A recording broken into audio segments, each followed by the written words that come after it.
is a presentation of Sertoba Media and Comey Media Incorporated.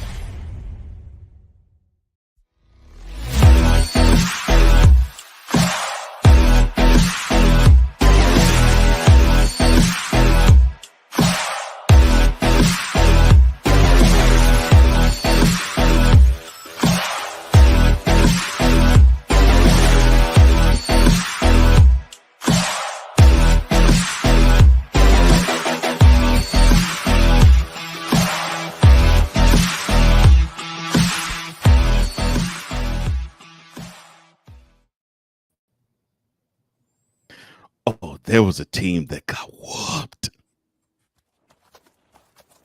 This has been yet another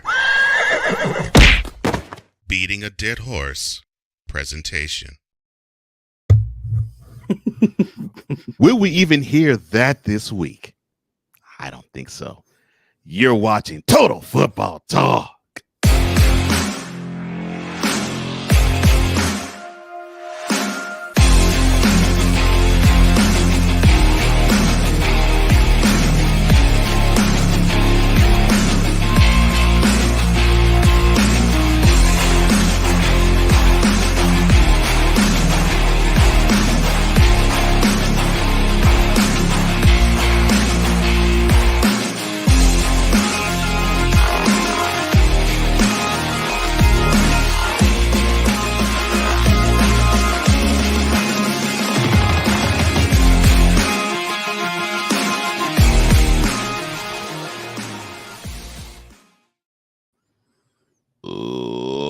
Ladies and gentlemen, boys and girls, children of all ages, welcome to Total Football Talk. That's right, that hard-hitting grind action the way you like it. That's how we roll. I'm one half of this show, one half of the co-host of this program, Cole Johnson, a.k.a. the Mad Scientist and the EP of all EPs. And I'm not alone. As you can see, I am joined by the other co-host of this program. You may know him as Mr. Commander's Grind Report. You may know him as Mr. In or Out Sports Debate. You may know him as Mr. D. Will in the Evening. He is my man, D. Willie, a.k.a. Drew Willingham. How you doing, man? Hey, I'm doing great, brother. Glad to be here for another edition, episode 55. We are live yet again. That's right. That's right. Episode 55 is on the way. Ladies and gentlemen, we are feeling good. Wonderful action this week. Let's get this started. Opening drive, shall we? All right, let's go. We got trips, right? At 42, 989. On two. Ready? Ready. Now, since we air our shows before Monday Night Football, we will touch on last Monday's game right now.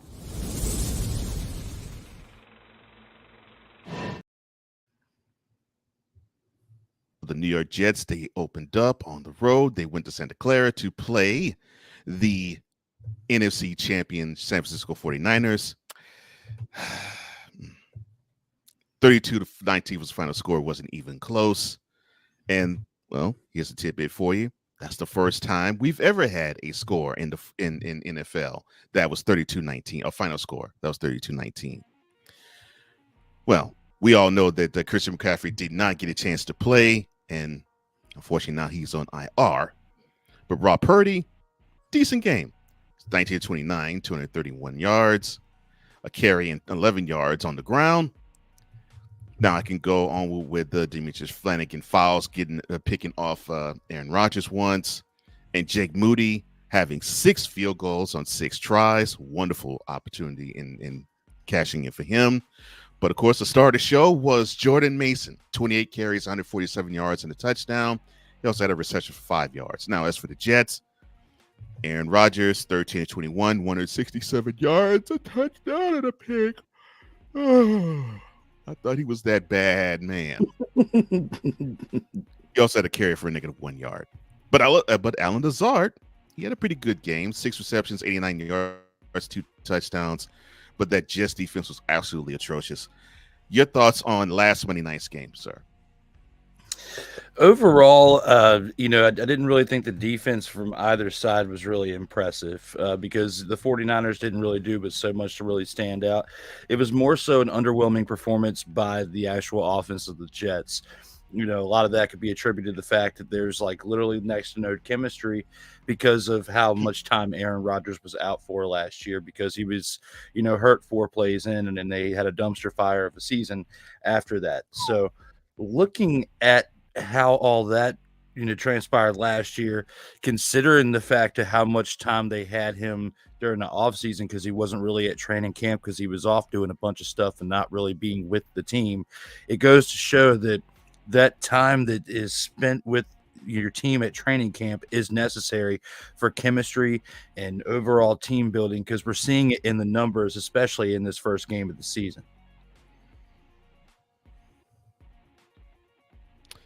Yeah, I think, and we will of course touch on their game yesterday.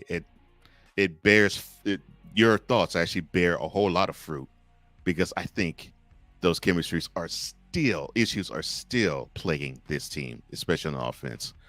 Playmaker, our brother in broadcasting, how you doing?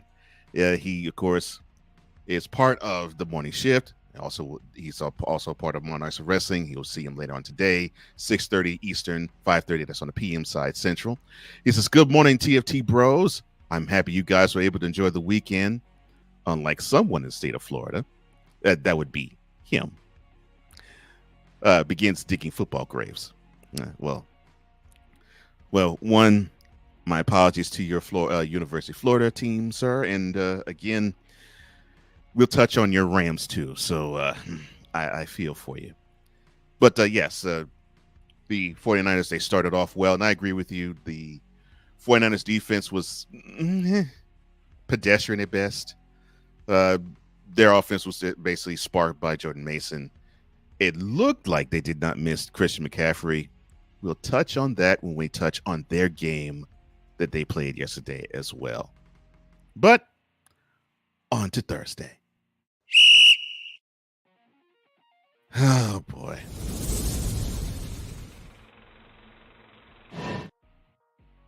Well, the Bills match up against the Dolphins yet again. The Bills beat the Dolphins yet again. If I'm not mistaken, this is their 12th win in their last 13 games. 31-10 was the final score. The game wasn't even that close, and the game wasn't even that entertaining because I went to sleep probably right before second half kickoff. Josh Allen, pedestrian numbers, but actually I like this considering that they were productive enough.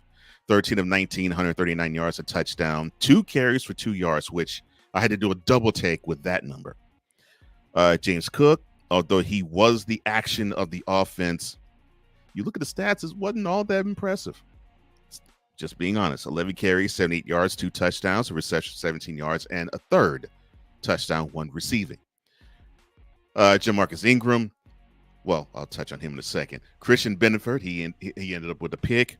Jamarcus Ingram, he had 2 INTs. His second one went for 31 yards for a pick 6, and that pretty much sealed the deal.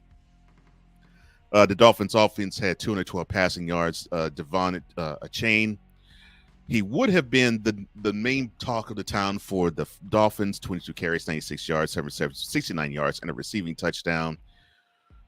But the talk of this game, Tua Tagovailoa, 17-25, 145 yards, a touchdown, and 3 INTs. 2 carries for 17 yards. That second carry that went for 11 yards is the focus. He scrambled, got a first down, barreled not hard, but hard enough into the chest of one Damar Hamlin, and Mr. Tagovailoa ended up concussed yet again. Your thoughts on this game, sir? Before we get to the big part of this where Tua, went down, Tua was definitely playing like he was mentally inept before he even got hurt.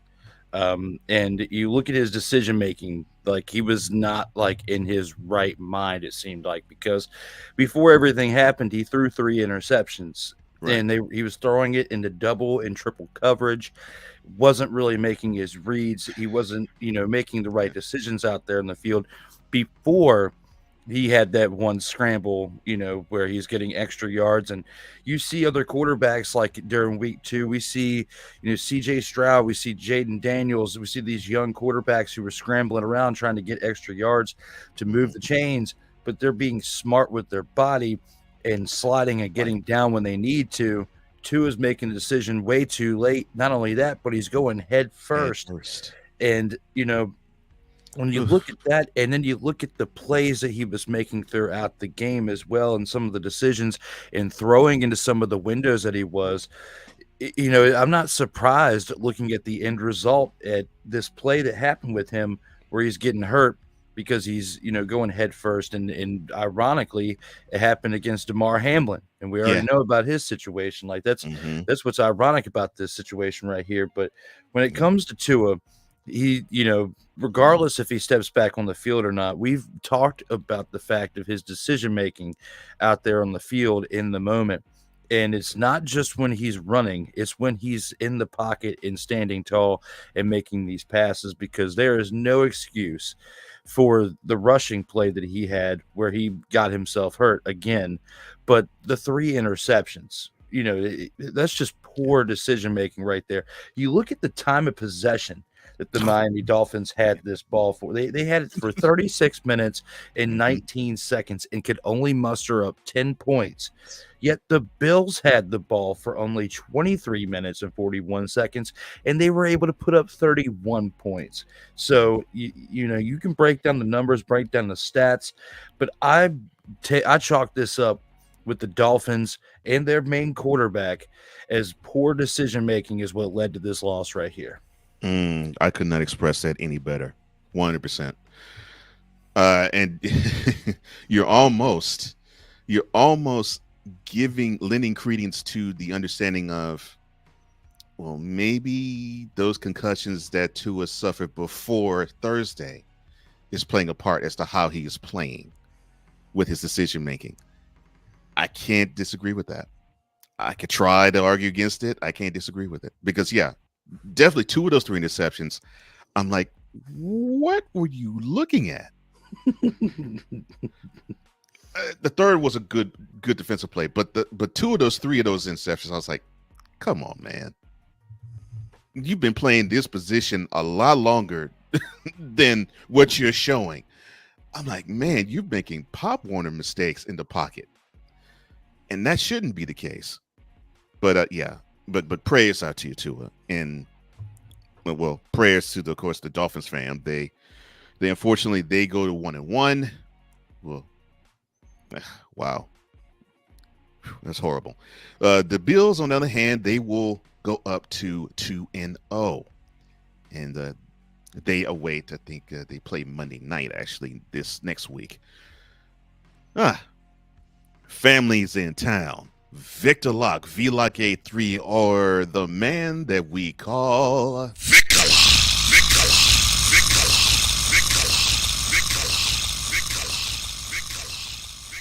He says, good morning to the TFT tribe. I bow to the big game hunter of dumpster pelicans worldwide, Sensei Drew Willingham, and the EP of EPs, Cole Johnson. Thank you, sir.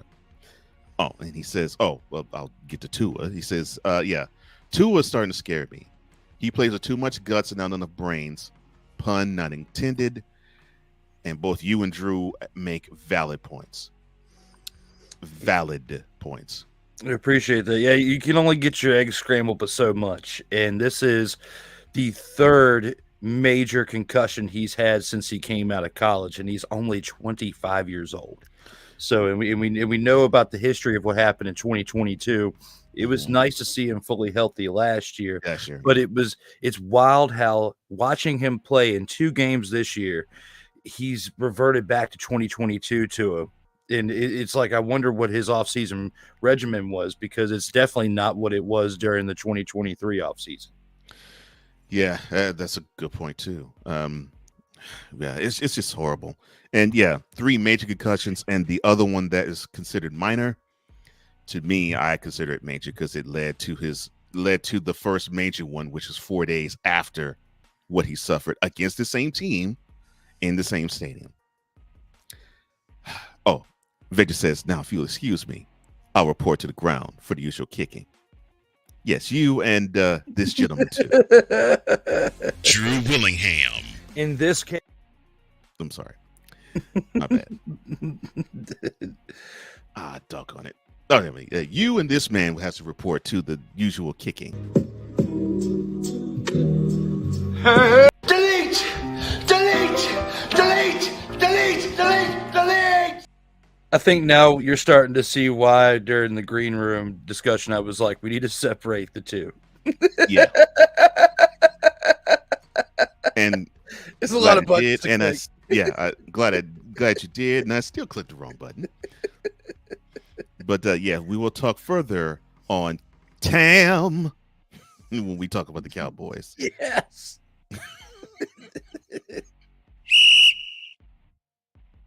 Now to the Sunday outfits, shall we?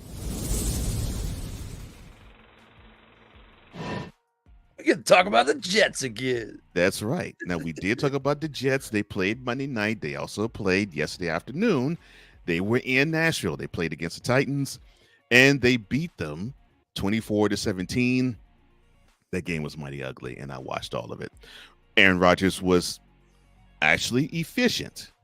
Not impressive, but efficient. 18-20, 176 yards, 2 touchdowns. He also had a yard on 2 carries. Breece Hall, he was productive. 14 carries and 62 yards on the ground, 7 receptions for 52 yards and a touchdown in the air. Beautiful touchdown reception he had, which had the Jets go up 17-10. Looked like a wide receiver. Brandon Echols, he picked off Will Levis. Will McDonald IV was active, putting Will Levis down on the turf 3 times, and he had 3 of the Jets' 4 sacks. Tony Pollard on the Titans end, 17 carries, 62 yards, 5 receptions, 40 yards. Calvin Ridley, 4 receptions, 77 yards and a touchdown. 1 carry on an end around for 10 yards and an impressive touchdown there. But to me, the story of this game was Will Levis, 19 of 28, 192 yards, a touchdown and interception, 4 carries for 38 yards and a lost fumble. And in this game, lost fumble, and then the next time he was on the field, the very next play, he threw his interception. And to me, that was the game. Your thoughts on the Jets and the Titans? You know, this is like we were talking about with the last Jets game. You know, with Aaron Rodgers not playing a training camp in preseason, these first few games are going to feel like how they would be if he was playing in those preseason games. It's going to take him time to get acclimated and adjusted. Let's not forget the fact that the man's 40 years old, trying to come back from a pretty serious injury, and he's had that extra time off. So I'm not surprised he's throwing for less than 200 yards. You know, what I will say when it comes to the Titans, they did their job in staying relatively close within this game. You know, Will Levis is definitely stepping up into his role as the quarterback for the team, but also you got to look at what Calvin Ridley, you know, is doing over there as an acquisition for them as wide receiver. Definitely, you know, making a mark over there as he had 2 touchdown receptions to help keep the Titans in this game. You know, the Jets definitely stepped it up in some ways defensively is in comparison to what they were playing against with the 49ers, but they were also playing a much better team in week 1 in comparison to week 2. Breece Hall's numbers do concern me a little bit when it comes to on the ground, but I think over time he'll get a little bit better with that as well. But you know, we can't get so excited if you're a supporter of the Jets out there. You cannot get so excited here because of the caliber team that which you were playing with the Titans. They're a better team. Both teams are better than what they were in 2023.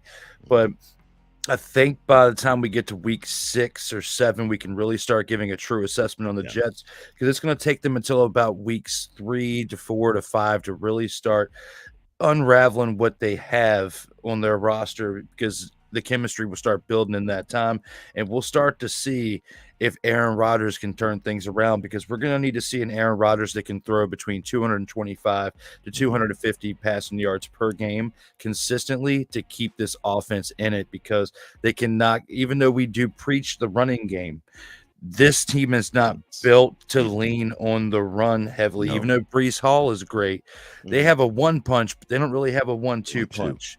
So with Garrett Wilson and the other weapons that you have over there at wide receiver, you got talent. This team is built on their offensive side on a passing style of offense. So they're going to have to showcase that, and they're going to have to start getting the ball rolling with that, because Aaron Rodgers won't be able to consistently have 150, 175 yards per game, and they pull out these wins because they're barely getting enough points to win against teams that are mediocre, like the Tennessee Titans.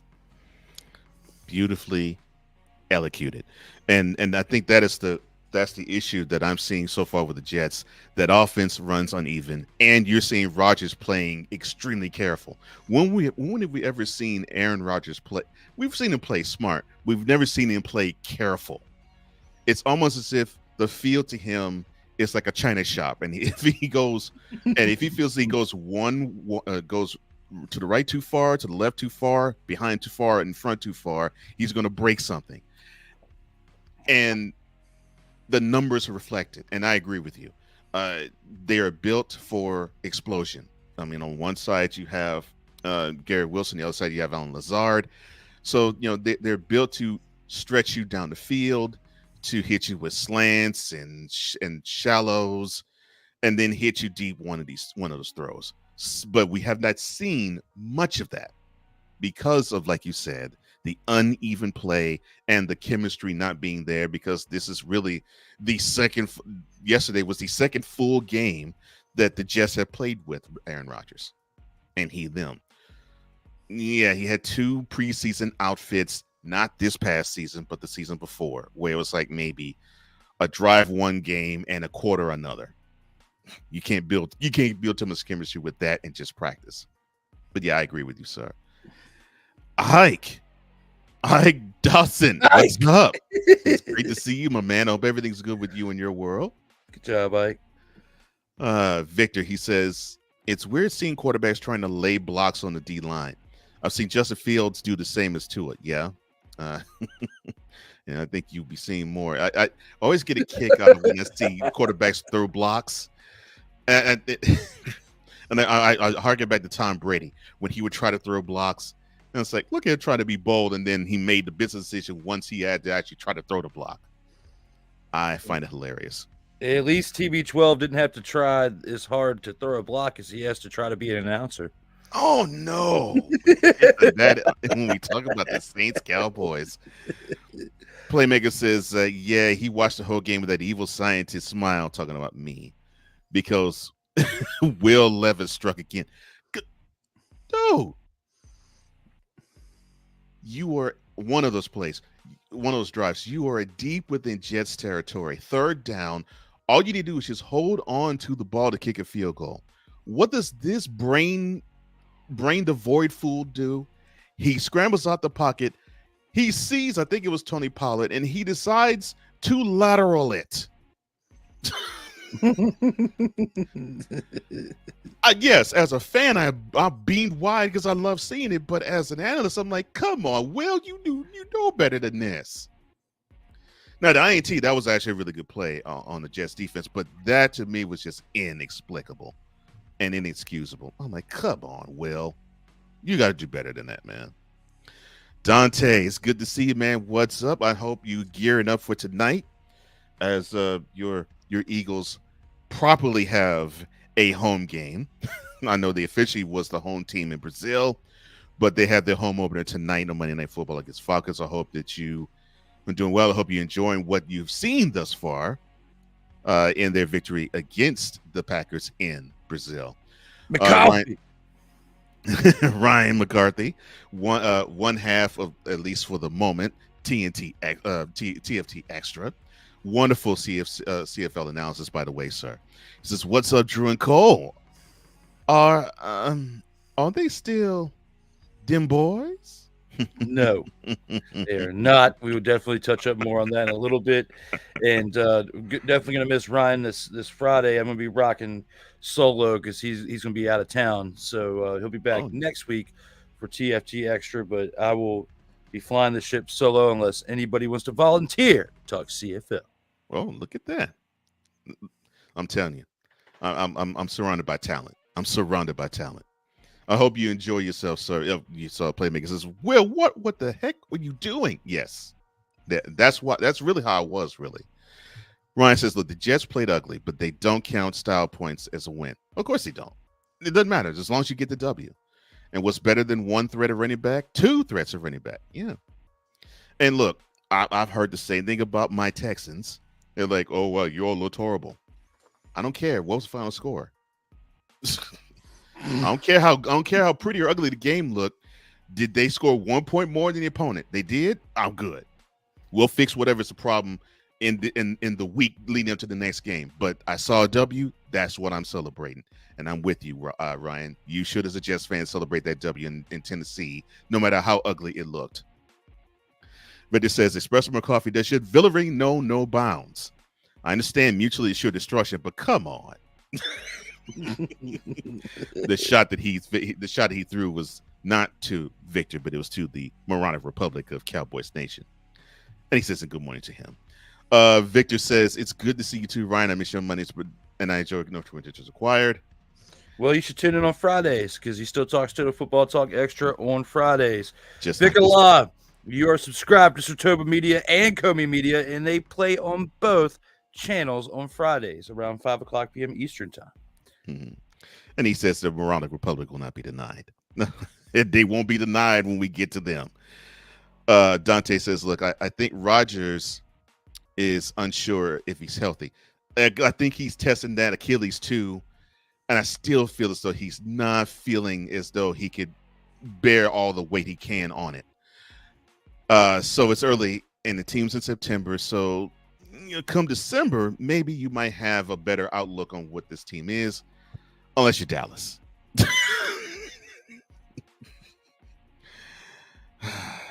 Poor Dante. Subscribe now and never miss out on new content on Sertoba Media and Comey Media Incorporated. And you will not be disappointed no matter what you view on both channels. Oh, and Vinny says, "Look, I checked out the show on Friday. Your show makes me wish CFL was on TV." Yeah. Thank you for that, sir. On to the next. I muted myself. So, Vic a lot, I appreciate the shout out for one. And two, if you have cable, which nowadays not a lot of people do, but if you do, it is on TSN. So there's ways, and CBS Sportsnet. That's how you can watch CFL. But yes, I wish it was on more primetime TV, like you had said, because when you look at what McCoffey has to say, especially with the CFL, he helps me help you, get you hype about it. Oh, man. I mean, the knowledge, and seriously, the knowledge that he has about the league, it is impressive. It really is. Now to the Twin Cities, not too far from the Great White North.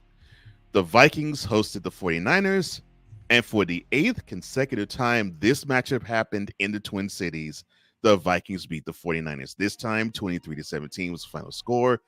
Sam Darnold looking like the number 3 pick from when he was drafted. Overall, 17-26, 268 yards, 2 touchdowns and a pick. He also had 5 carries for 32 yards. Ty Chandler, not too many carries, but he did well for the carries that he had. 10 carries, 82 yards. And that 82 yards was part of a 146-yard rushing attack. Of course, you have Jettas or Justin Jefferson. He had 4 receptions, 133 yards, and a wonderful 97-yard touchdown reception. On defense, Pat Jones II gave you 2 of the Vikings' 6 sacks on the day. Josh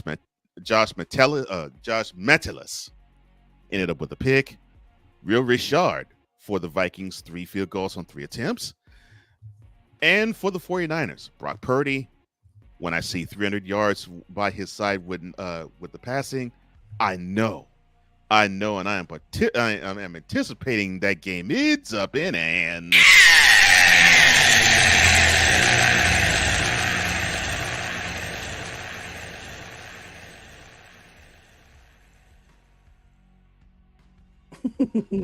And Sunday was of no exception. 20 at 36, 319 yards, a touchdown, a pick.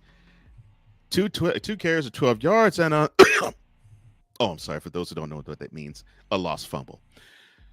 Deebo Samuel, 8 receptions, 110 yards, 2 carries for minus 10 yards. And no, that is not a misnomer. Minus 10, negative 10. Yeah, poor fella. Nick Bosa, wonderful effort, 2 sacks. The 49ers defense got 4 sacks. Fred Warner ended up having 9 tackles, a sack and an interception. But the wonderful performance from Jordan Mason got wasted. 20 carries, 100 yards, a touchdown, a reception, 4 yards. Your thoughts on the 49ers Vikings matchup? I think Kirk Cousins is eventually going to regret leaving the Minnesota Vikings and going to the Falcons because Sam Darnold is looking like an MVP caliber quarterback. And this is not Sam Darnold. This is the team that's helping him look this way. So, yes, the 49ers probably hurt themselves when they lost the fumble. But there is an overall really well-constructed team with the Minnesota Vikings that their fronts, their offensive front and their defensive front are playing pretty well.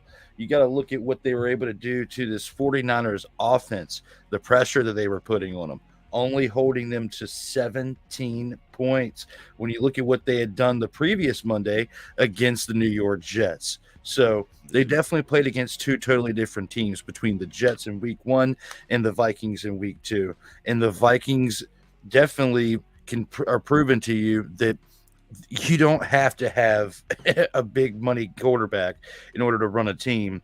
And Sam Darnold is the second option, because they don't even have their first option, who's out for the year with an injury. So I feel like with this year that he's going to put tape in for the Minnesota Vikings, he's going to get a pretty good contract. The question is going to be is if he's going to come back to Minnesota next year or not. But so far, so good for the Minnesota Vikings through 2 weeks when you look at them. And when you look at the 49ers, there are a lot of question marks. Because if a team with the defense like the Minnesota Vikings are holding you to 17 points and you are a perennial Super Bowl favorite, if you ask certain people out here who like to talk about certain teams.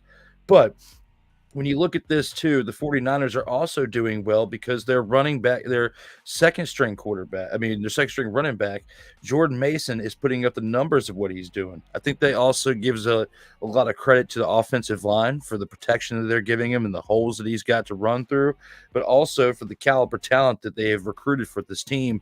Because when you can rely on a backup running back to put up numbers like this, just like the backup in Minnesota for the quarterback is putting up numbers like that, it is more on the testament for the entirety of that offense than it is for that one particular position. Agreed. And of course, the pick that Drew was mentioning is JJ McCarthy. He's out for the year.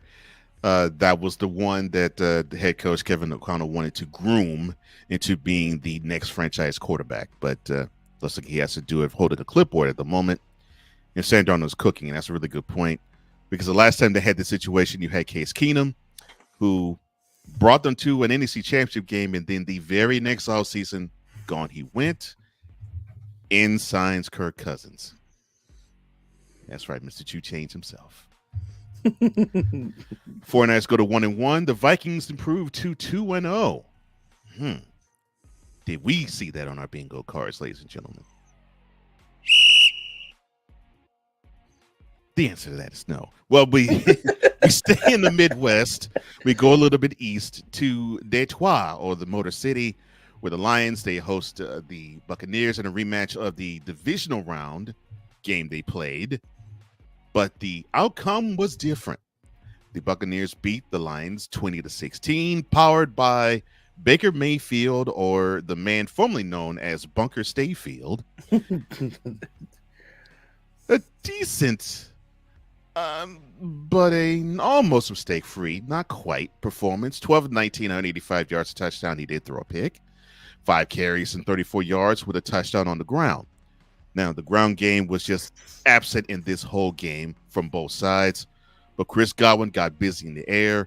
7 receptions, 117 yards and a touchdown. Jared Goff, because the ground game was until the end, 34 of 55, 307 yards, 2 INTs along with 2 carries of 5 yards. Now, Jahmyr Gibbs, he got you some on the ground. 13 carries, 84 yards, 7 receptions, and 22 yards for the air. Amon-Ra St. Brown, who did a disappearing act last Sunday night, I should say. Yesterday afternoon, 11 receptions and 119 yards. Aiden Hutchinson got busy. Had 4.5 of the Lions' 5 sacks. I feel bad for that performance being wasted. Brian Branch, he had 6 tackles and a pick. And Jake Bates, that's right, the UFL's own, now NFL's own, Jake Bates, 3 field goals on 3 attempts. Your thoughts on this sort of a defensive stand between the Buccaneers and the Lions? There's no excuse for the Lions to not walk away with this victory here. When you look at how close this game was, and especially with the type of numbers that Baker Mayfield put up in this game, I mean, they were not impressive at all. I don't want to say I like what you said about absent, but as far as the run game, but it seems more along the lines of the Lions abandoned the running game, because you look at their running backs' numbers. He had 13 carries for 84 yards. I mean, Jahmyr Gibbs did his job.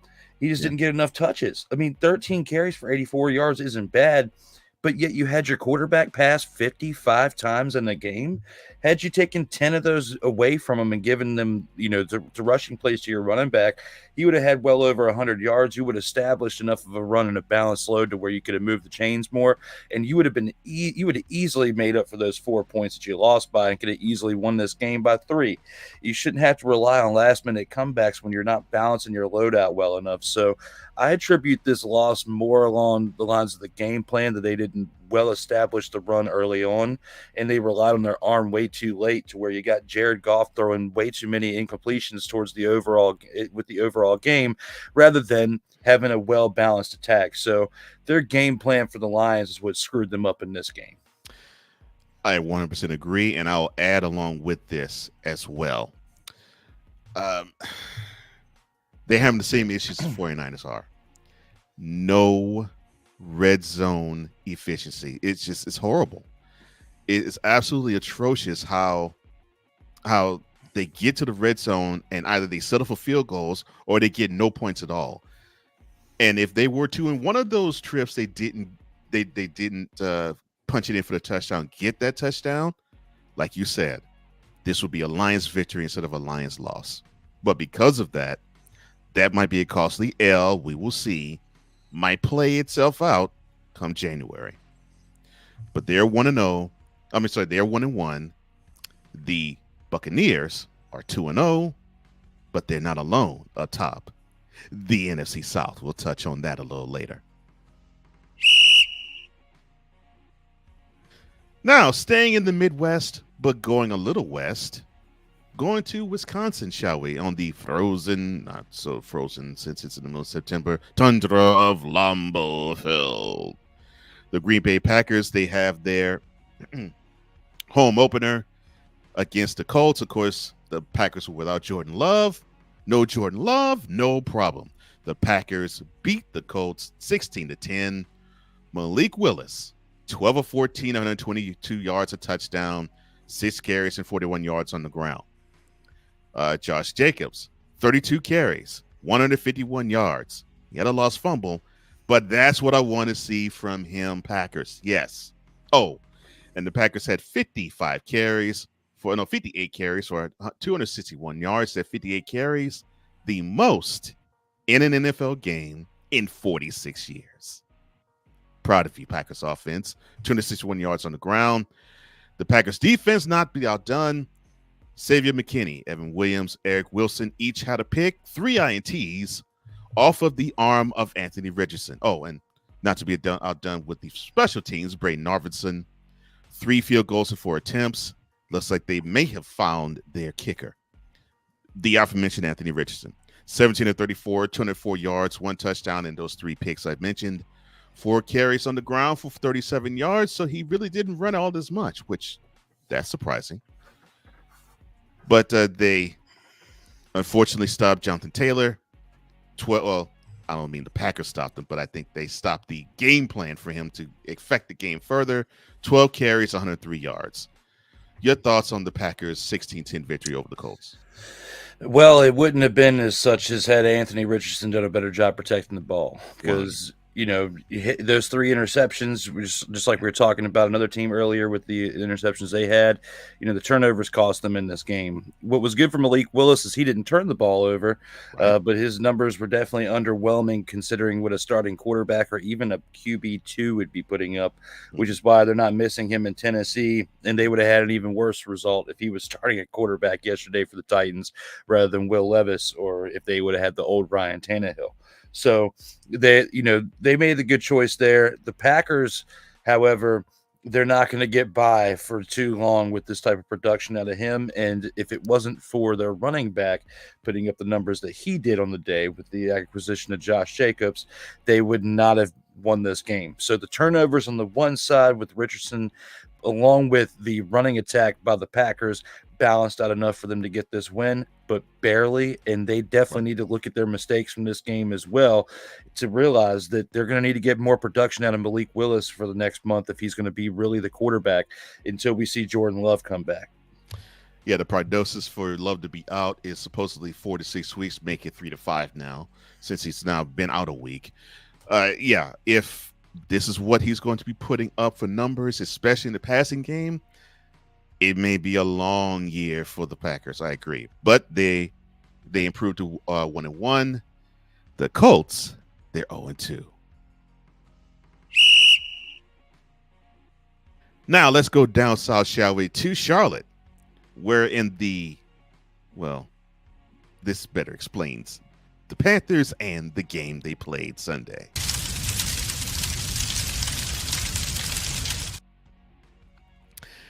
In Bank of America Stadium, they hosted in their home opener the Los Angeles Chargers. I want them to move back to San Diego, but I digress. The Chargers beat down and beat up the Panthers 26-3. Justin Herbert, pedestrian numbers: 14 of 20, 130 yards, 2 touchdowns and a pick, 6 carries for 18 yards on the ground. J.K. Dobbins, the man of this game for sure, 17 carries, 131 yards and a touchdown. I think he had a reception for nothing. The Chargers offense, along with their 131 yards, Dobbins gained on the ground, 219 rushing yards is what they got as a team. Now, defensively, Elijah Molden ended up with a pick of Bryce Young. 18 of 26, 84 yards, and an INT, with a carry and 6 yards on the ground. Oh, but there was something good. The INT that I mentioned for Justin Herbert, J.C. Horn was the recipient of that pick. Your thoughts on the 26-3 beatdown of the Panthers given by the Chargers?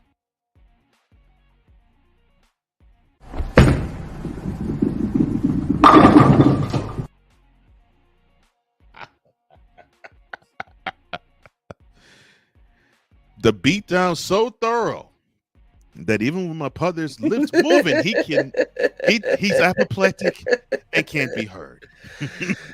Those human turnstiles, we've talked about it so many times. You know, for the Panthers, provide absolutely no protection. We were talking about how bad Malik Willis' stats were.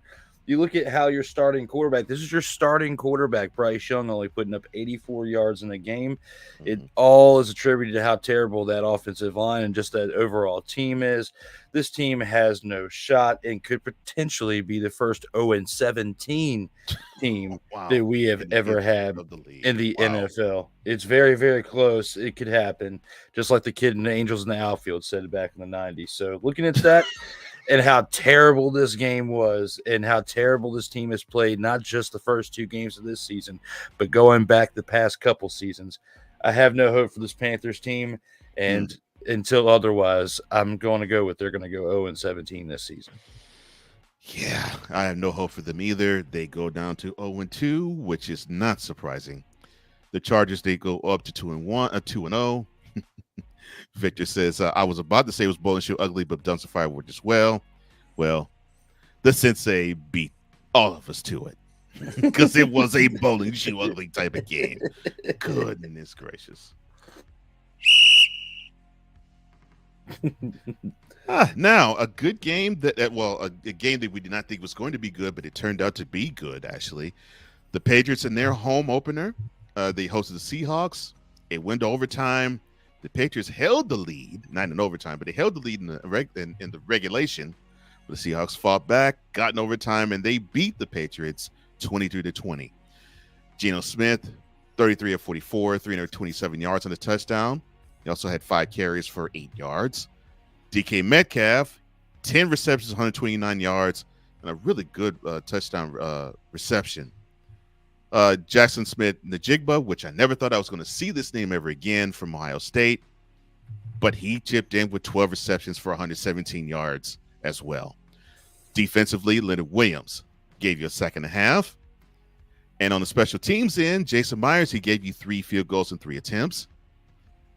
On the Patriots, you have Jacoby Brissett, 15-27, 149 yards, a touchdown, 2 carries for 6 yards. They are praying that Drake May could give them more than this. Antonio Gibson. I'm so sorry. I wish the Pat Commanders still had him. 11 carries, 96 yards. Did pretty good in this game. Mamondre Stevenson, off of that 120-yard performance against the Bengals, 21 carries, 81 yards and a touchdown. Those two were part of a 185-yard rushing attack from the Patriots offense. Hunter Henry receiving 8 receptions, 109 yards. Keon White gave the Pats 1.5 sacks, and Joey Sly 2 field goals in 3 tries. Your thoughts on this overtime affair between the Seahawks and the Patriots?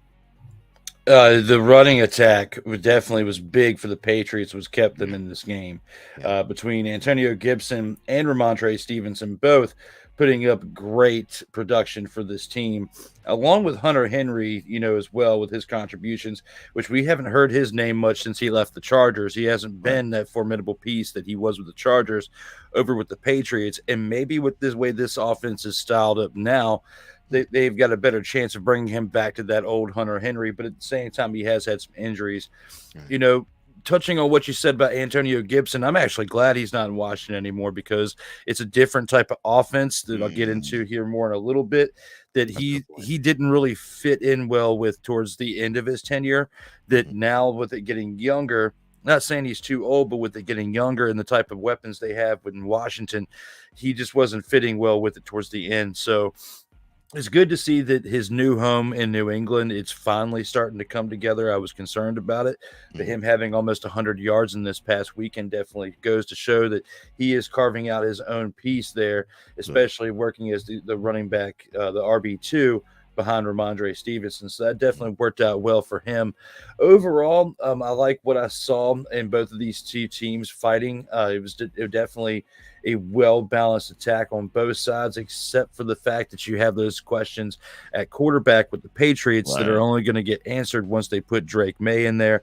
But at the same time, it does appear that they aren't quite ready to make that switch, because you look at teams like Washington already starting their rookie quarterback, and we've gone through 2 weeks, and it hasn't been the same situation for New England. Time will tell if they'll put him in at quarterback or not, but just like we were talking about with Green Bay not being able to get by with the type of production they're getting out of their quarterback, or the Jets as well with what they're getting from Aaron Rodgers, you're not going to be able to get so far and continue to be successful with production that you're getting like Jacoby Brissett's giving you. Yeah. No, I agree with all of that. They just need to. To me, the Patriots just need to have a stronger pass presence to actually fortify that defense that they have, which seems to be really good. Unfortunately, they just ran out of gas and time, which that happens. Because that running attack, they keep going. It could take the Patriots places, and they could spoil some teams' chances. Oh, Dante, say, look, why is he so bad? Bryce might be the worst pick in all the sports. There's still Ryan Leaf, my brother. There's still Ryan Leaf. Heck, I wouldn't even say Ryan Leaf. There's also still DeMarcus Russell. So I'm like, JaMarcus Russell. I'm sorry, man. Those two are still worse than Bryce Young. Whew,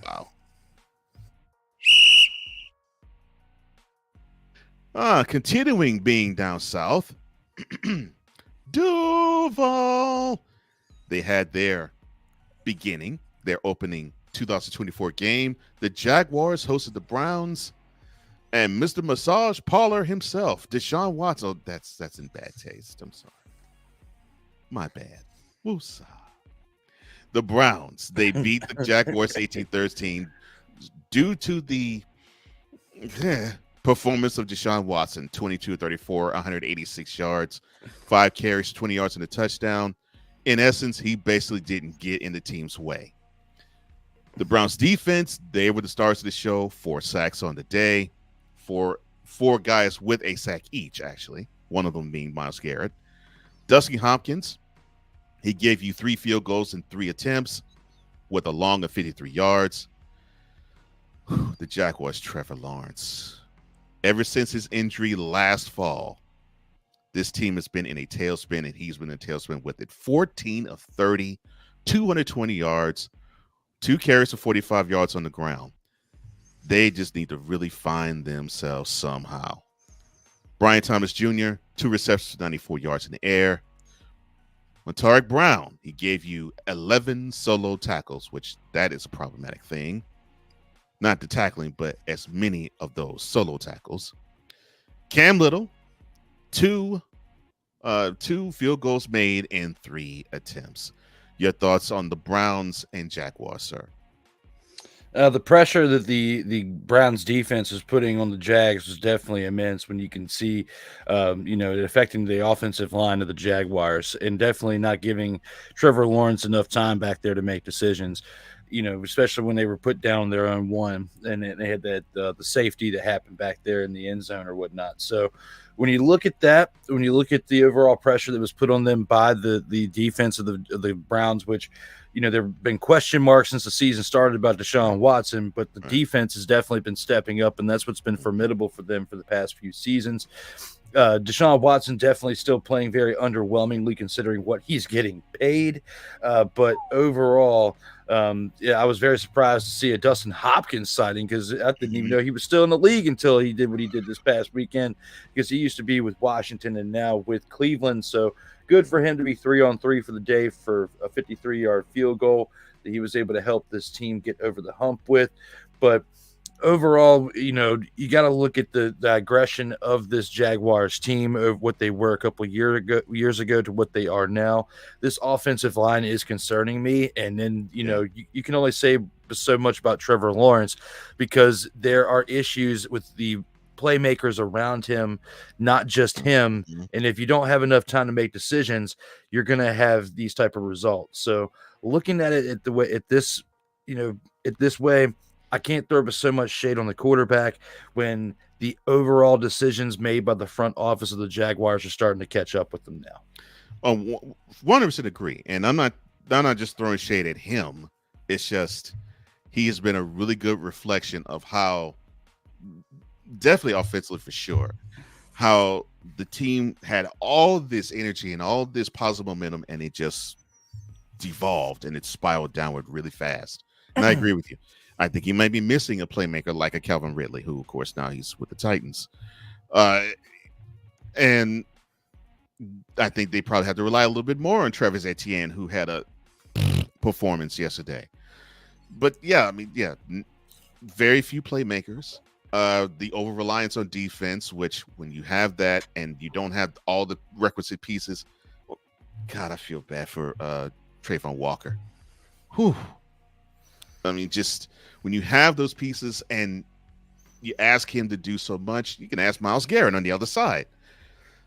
One man can only do so much. And when you have no help and no assistance, this is what you're going to see. And I think we've been seeing this happen, and it's continuing to snowball. Now, as a Texas fan, I'm loving it. But as an analyst, this is not good for the Jaguars. They dropped to 0-2, especially having 2 close losses. The Browns, they improved to 1-1. But Deshaun, you might not have your guaranteed money anymore. Oh, my goodness.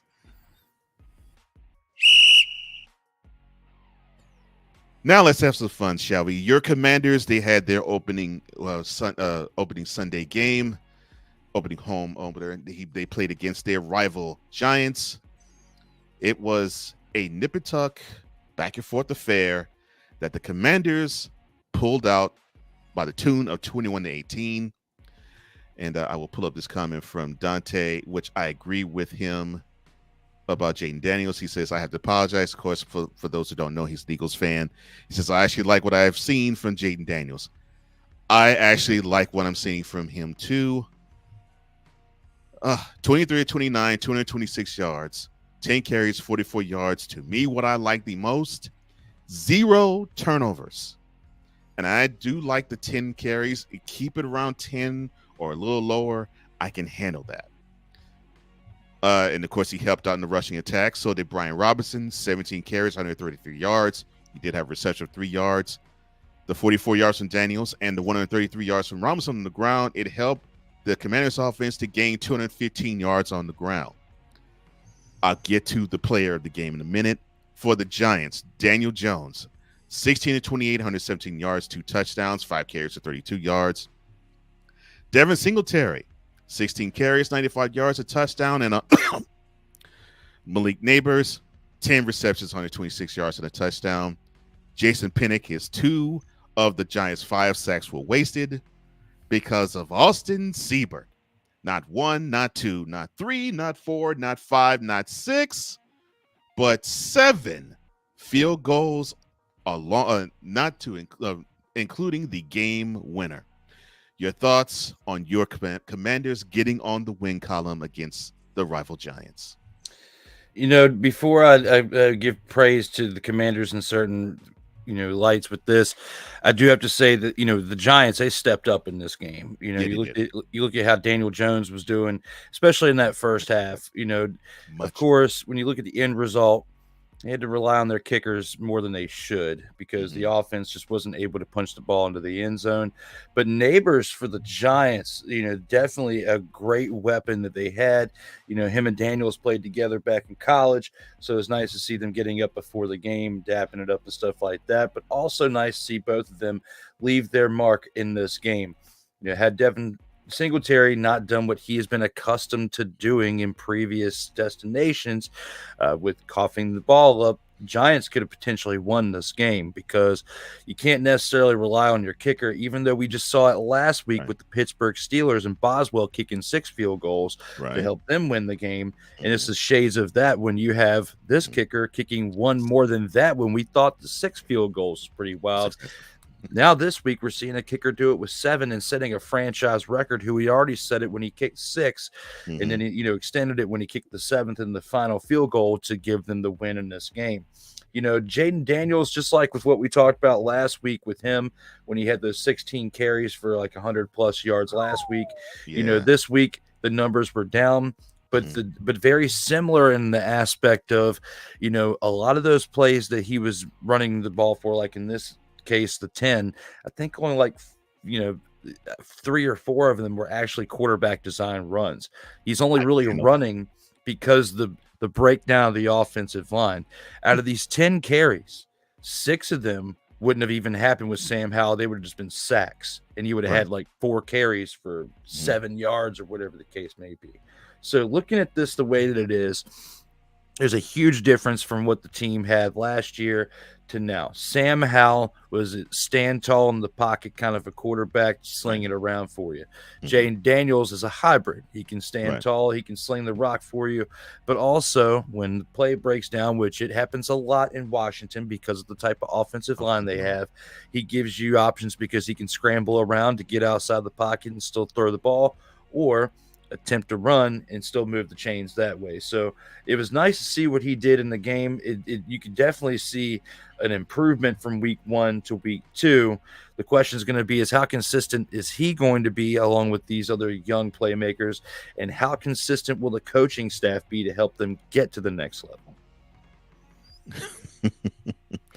Playmaker says, no. The Giants deserve no credits today. No. I'm giving them credit where it's due. They definitely did stand at least Daniel Jones did. He definitely improved, at least from what he had been playing. A lot, yes. The team itself, no, he improved, and Neighbors helped him look good in some ways too. With some of those catches that he made, those circus style catches.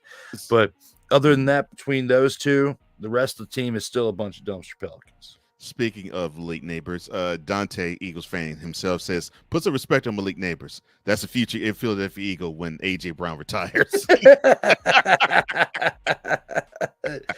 I like that, considering the Eagles like to take players from the Giants. Yeah. That might be the next one. Playmaker says, look, how you score 3 touchdowns, give up no touchdowns, and you still lose. Well, you don't convert any of them 3 touchdowns and the extra points of those touchdowns. That's how. But facts. The Commanders, and I'm happy for my brother Drew, they improved to 1-1. The Giants, they fall to 0-2, but they should be buoyed because this performance was far better than the one last Sunday against the Vikings. Wow. And now the fun begins. Oh, I'm enjoying it already. The Cowboys in their home opener, they faced off against the Saints. And Cowboys fan, your team were a whole bunch of dumpster Pelicans. All of them.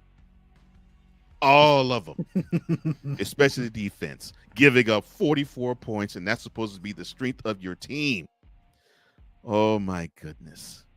44-19, and seriously, the game was not that close, and I'm not talking junk. It really was not that close. Derek Carr, who I think this was probably the best performance I have seen him have in a good while. 11 of 16, 243 yards, 2 touchdowns. He did throw a pick. He did rush for a yard, but it was like a quarterback sneak for a touchdown. Alvin Kamara, stud performance. 20 carries, 115 yards, and 3 touchdowns on the ground. 2 receptions, 65 yards, and a touchdown through the air. And then 115 yards that he gave the Saints, and of course, Carr's 1 yard as well. Both contributed to the 190 yards they put on the ground. Through the air, Rashid Shaheed, 4 receptions, 96 yards, and the gorgeous 70-yard bomb for a touchdown. He also had 3 carries of 13 yards on the ground. Chris Olave sighting, 4 carries, 81 yards. On defense, Carl Granderson gave you a sack and a half, and he was just making life miserable for the Cowboys offensive line.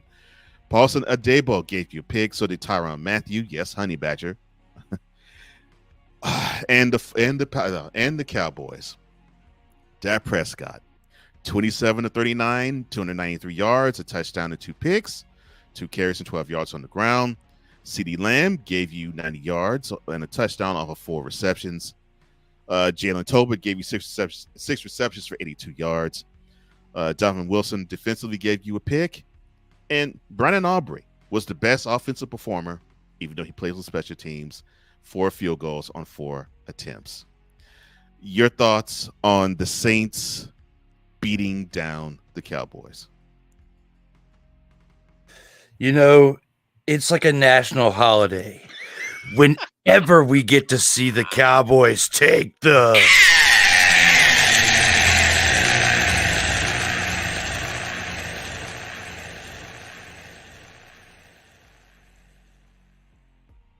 Oh, I love it. I love it so much. Whenever you get to see the Cowboys take that nasty L. Now, you got to take a look at the fact that you had Kamara on the other side who turned back the clock. We've been waiting to see if this could actually happen with Alvin, because it's been a couple of years since we've really seen this type of production out of him. 3 total touchdowns of what he did in this game. Well, 4, my apologies, because he had 3 rushing and 1 receiving. So he was all over the place. What really hurt the Cowboys, though, was their 3rd down conversion rate. They were 6 of 13 on the day for their conversion rate on 3rd down. Overall time possession, both teams had the ball for the same amount of time, particularly. You did have Dak that threw 2 interceptions, but the penalties there were more penalties that hurt the Saints than there were for the Cowboys, so it wasn't like it was that of an issue. The front of the defense for the Saints was putting a lot of pressure on that Cowboys offensive line. Were they? A lot of pressure, which is why their third down conversion rate was not all that great. Dak gets all that money and turns the ball over, but at the same time, the other pieces around him weren't contributing as well. Derek Carr, did well as far as the yards, but I'm still concerned that he's only throwing the ball 16 times a game. Like, you look at last week, you look at this week, I think he's got between 2 games just over 30 attempts. Passing. So that's not going to bode well because you're not going to be able to rely on this type of production from Alvin Kamara consistently when you have 15 more games left to play this year. Agreed. And it's only going to get colder, and he's older than he was back when he was doing this consistently. So great on him to turn back the clock, and great for whoever had him in fantasy, but do not expect this to happen each and every week. I am happy to see the Saints at 2-0, and I'm always happy to see the Cowboys take a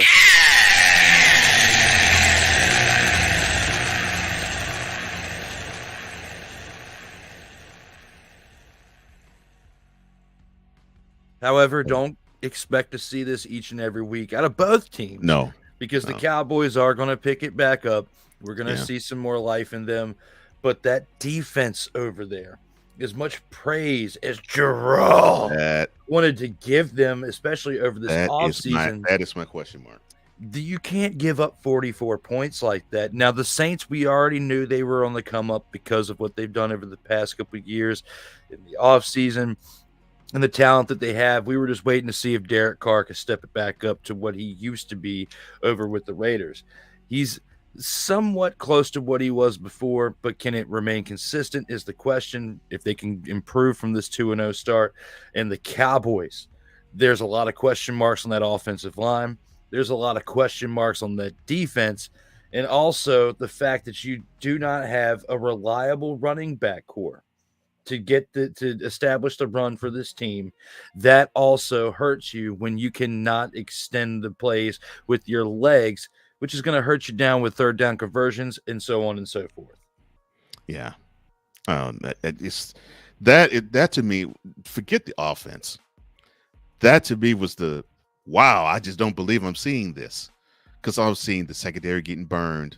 I was seeing defensive line getting dominated. And I'm like, doggone. I thought with Mike Zimmer that this was going to be one of those athletic fly around teams like we saw last Sunday, but no, not this Sunday. Ooh, man. And the beatings have begun. Dante. Dallas said, "We them boys." Saints said, "Who that?" Oh, Lord. Playmaker says, "Oh, when the Saints come marching in. Oh, when the Saints come marching in." Oh, and he says, "Ain't nobody calling you, testing you, DMing you, asking you if you still them boys, because we don't care." 100. 100. Delete! Delete! Delete! Delete! Delete! Delete! There it is. I totally agree. But thank you, Matt. I 100% agree with you. Dante says, "Look, nothing's more enjoyable than watching the Cowboys get the heck beat out of them." And that is coming from an Eagles fan. And the comments that you've heard is coming from Drew. That's coming from the Commanders fan. So it definitely is the case. The Cowboys, they fall to 1-1. The Saints, they improve to 2-0. And they have scored, I think, the third most points in 2 games in the history of the NFL, if I'm not mistaken, with 93. I think the Saints can officially say this. I think I got my swagger back. Oh. But when it comes to the Cowboys, Hell to the no, to the no, no, no, no. Hell no, no, to the no, no.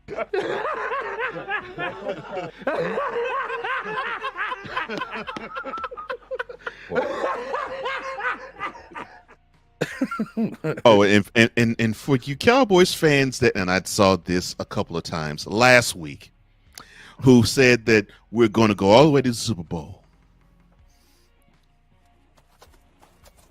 This has been yet another beating a dead horse presentation. And Go ahead. I was gonna say it to compliment my partner. You guys want to hear a fucking story? There ain't no way you go to the Super Bowl. Thank you. You're going to be missing it for the 29th straight year because you can't have a Super Bowl team and give up 44 points like that. No way. No way, no how. No.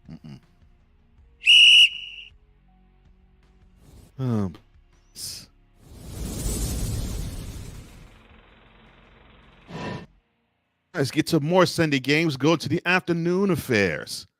And Playmaker, we have one for you. The Rams have their second straight road game. They went to the desert to play the Cardinals. Playmaker, did they lead their defense in Los Angeles? Final score was 44-10. The game really wasn't even that close. You made Kyler Murray look like Tom Brady. Yeah, you all need to call Aaron Donald and get him back on the team. 17-21, 266 yards, 3 touchdowns, 5 carries and 59 yards on the ground. This dude made it for 300 total yards, and it looked effortless to him. Sad. James Conner, 21 carries, 122 yards on the ground with a touchdown. He had over 72 yards in the air. That 122 yards from Conner and 59 from Murray. It comprised of a 231 rushing yard performance from the Cardinals. Oh, and people were thinking that Marvin Harrison Jr. wasn't going to be seen. 4 receptions, 130 yards, 2 touchdowns. Not a mere bag of shells. On defense, Dennis Gardeck, he gave you 3 of the Cardinals' 5 sacks of Matthew Stafford. Oh, and there's a Matthew Prater sighting. 2-2, a long from 57. Oh, and I did say Matthew Stafford. 19-27, 216 yards. And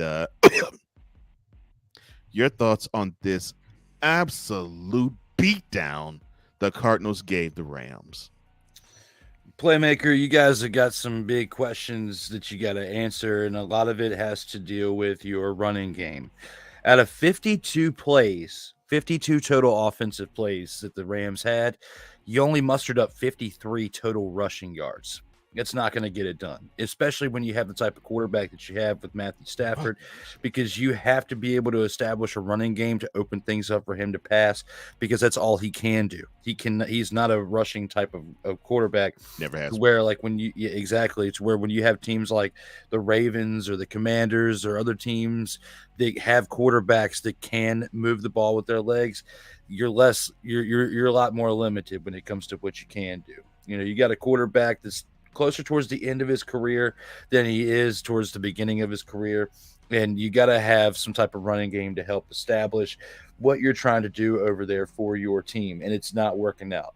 I don't think that anybody saw Marvin Harrison Jr. having the first quarter of the game like he had, because he did all of that production in the first quarter. All of those stats, the 4 receptions, 130 yards, 2 touchdowns, all of that happened in the first quarter of the game.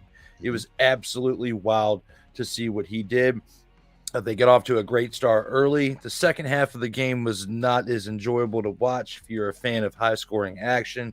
Right. But a lot of this is also attributed to the Cardinals' defense. The Cardinals' defense did a great job in containing the Rams' offense, to where they couldn't establish the run. But they don't really have any viable pieces, in my opinion, over there for the Rams offensively when it comes to their running attack, because Blake Corum is not doing what he was doing in college for the Wolverines. And you've also got, Kieran Williams, who he's shown flashes here and there over the past 2 seasons, but I don't think the offensive line is as bad as what the numbers that were produced from this game was. This was a huge surprise as far as the deficit goes. I think people, were predicting along with us that the Cardinals could win this game against the Rams, but not in the manner in which they did. I thought they put up more of a fight, especially with their running game as well, in establishing that a little bit more, because there's been a lot of hype on Blake Corum. There's been hype on Kieran Williams as well, which is why they let go of Cam Akers and Austin Eckler more of a receiving back, which he showcased in the game with Washington yesterday, and especially on special teams. They were getting away from that to go with younger talent who are better with just their overall running game on paper and maybe in the Madden video game, but they did not play video game in this past game.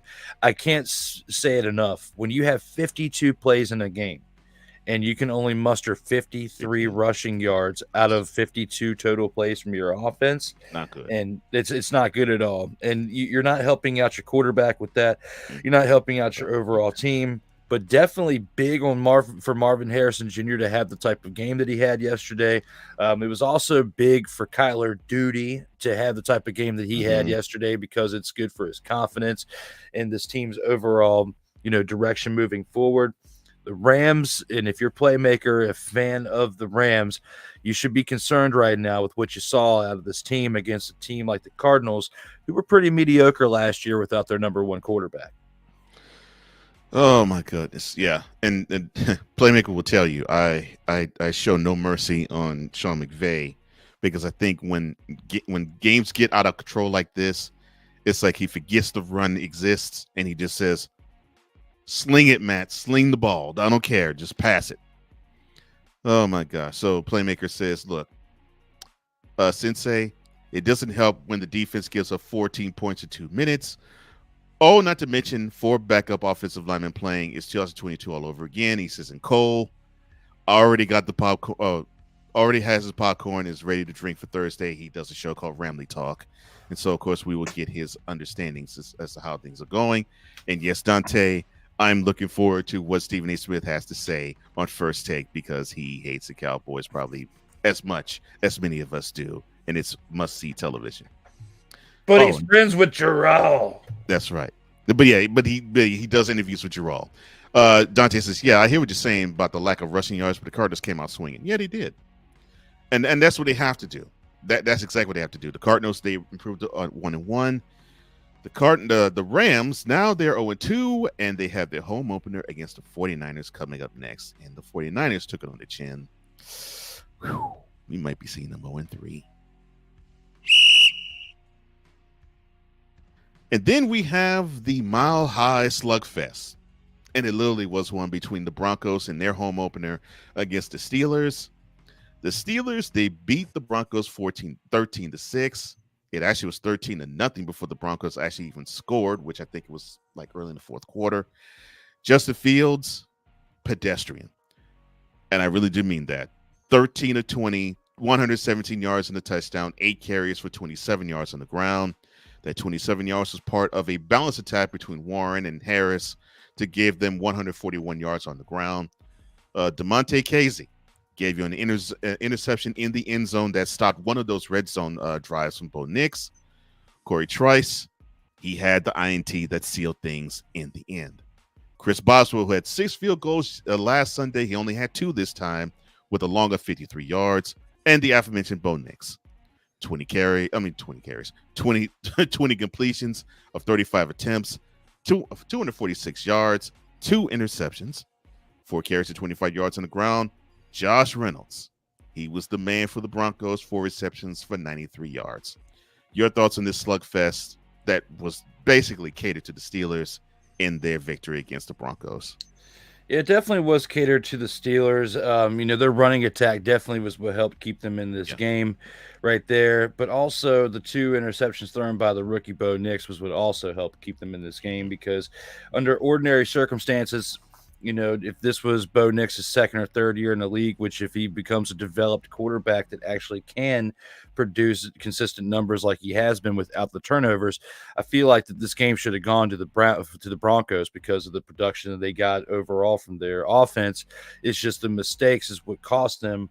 And the running attack from the Steelers is what kept him in it, because Justin Fields is still not doing enough to solidify himself as the number one quarterback for the Steelers. He's doing a better job with not turning the ball over and making better decisions. But as far as your overall production, when you get to weeks 16, 17, 18 of the season, you're not going to be able to rely on this type of production if you're going to be having a playoff team to make a run in this upcoming year's playoffs. So definitely good on the Steelers to get the win that they did. It goes more so for the type of defense that they have, to the production that they got out of them as to why they got this win, not so much as the quarterback play. I just still don't think that Fields has done enough to lock up the number one quarterback spot, but this Steelers defense is definitely the truth, and I look forward to seeing what they can do from now to the end of the season. I 100% agree with you about Fields not locking up the number one quarterback position, but Russell Wilson has the lack of his presence and the lack of his being what he used to be when he was with the Seahawks is locking it up for him. So it has nothing to do with, to me, what Fields is doing. It has a lot to do with what Russell Wilson is not doing.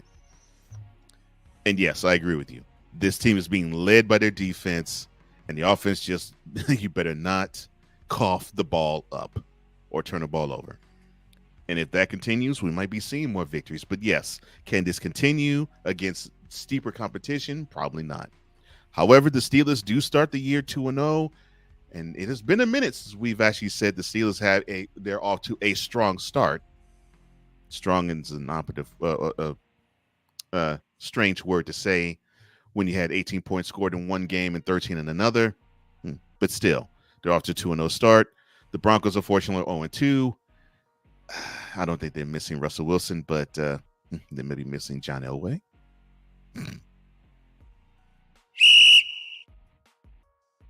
All right, more Sunday games.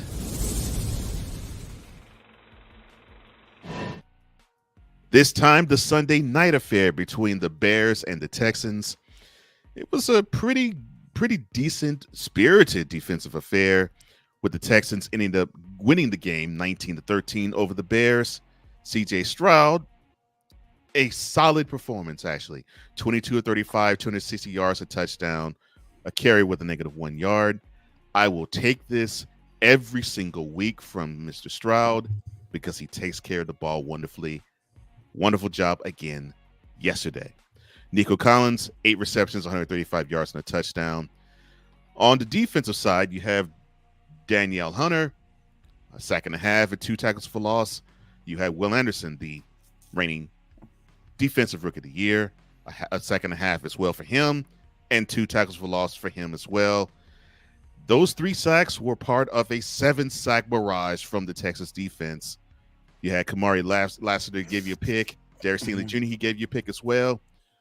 And not to be outdone in special teams, you had Kemi Fairbairn, 4 field goals.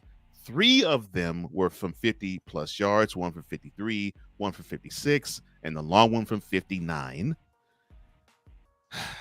And you had and you have Cairo Santos on the other side, 2 field goals and 2 field goals made, 1 from 53 yards, 1 from 54 yards. So we saw some really good kicking.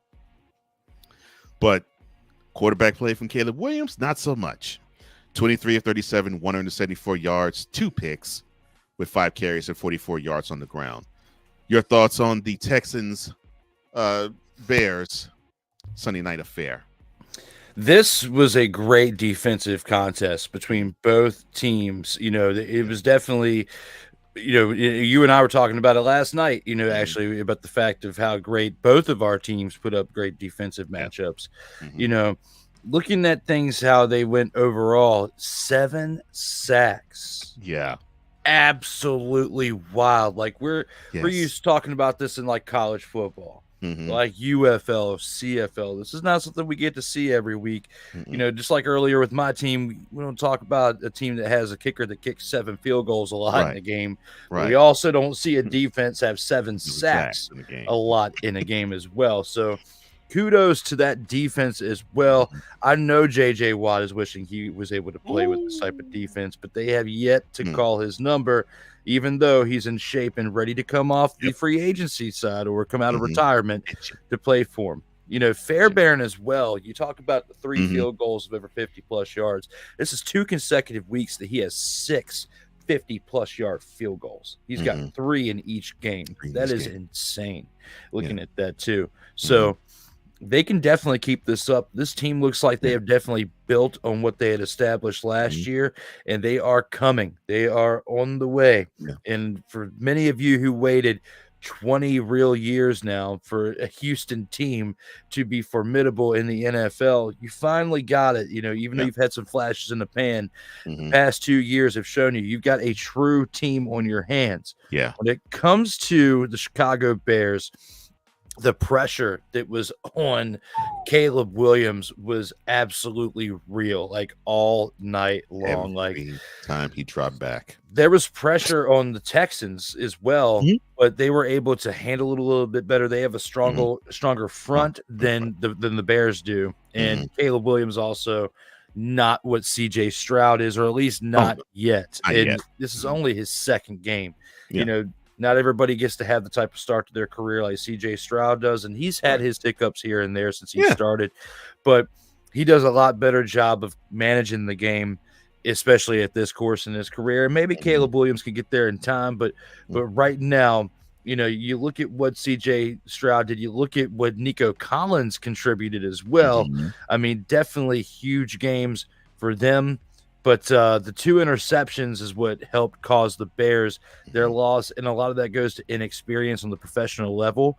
And you can't really say but so much negative about it, because besides his 2 interceptions in the pressure that was on him, Caleb Williams handled himself well in the bright lights of Sunday Night Football. So as far as the Bears, they're in a lot better position than what they were last year. And if Justin Fields was the quarterback for them, they would have had an even worse game, because it's the overall team in Pittsburgh and the defense that's carrying him to the success, as to where with the Bears, they're not built like that to be able to do that at this time. But to have the type of production that they got out of this new quarterback and what they have for this 2024 team, definitely a lot more positive you could say about the Bears today than negative, but they do have some more adjustments they need to make before they get to the point to where the Houston Texans are. The weapons that the Houston Texans have with the wide receivers, your running back talent, the offensive line in itself, and not only that, but the defense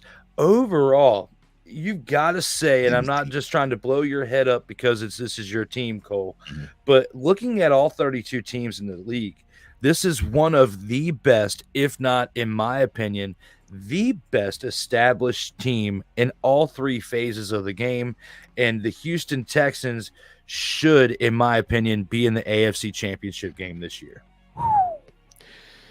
Man, your lips to God's ears. Hopefully they can. If the defense plays like this, they will, and I'm not blowing smoke. The only reason why I don't go all the way and say they will be in the AFC Championship game. I want to see if CJ can gather some more experience, and if he can show me, in a pressure situation, I'm going to be like this. And yes, he showed a little bit last year, but if he could show me a little bit more of that, maybe, in the game they play in Arrowhead and when they face off against the Ravens, if I see that and I see him account for himself, which I think he will, then I probably would feel better. But I 100% agree with you from the standpoint of this team try to build to be a contender on all 3 phases. And they had that in mind, not just getting a quarterback. And as for the Bears, I agree with you. They're better than when they were with Justin Fields leading them, and they have a defense that actually can help Caleb Williams out. It's just a matter of him figuring it out. And once he figures it out, the Bears are going to be a problem too. But they just have to figure it out. He hasn't yet. And they'll squeak out victories like they did last Sunday, but they're going to have games. They're going to have more games like this too, where you'll see glimpses, you'll see flashes, and then you'll see mistakes, which that's what you're going to see with any rookie. And you saw that with CJ Stroud too. So look, kudos to both teams. I loved what I saw, actually. And I'm not just talking about the victory from the Texans. I actually liked what I saw from the Bears, because I was like, okay, so then you're not just going to throw your hat in the ring and just say, well, we're on Sunday Night Football. We know that you're better than us, Houston. We give up. They fought. I loved it. But the Bears, they fall to 1-1. The Texans, they improved to 2-0. And they are 2 games clear of everybody in the AFC South. So that right there makes me happy. Now, what doesn't make me happy, not necessarily the teams, but how the performance was, is this.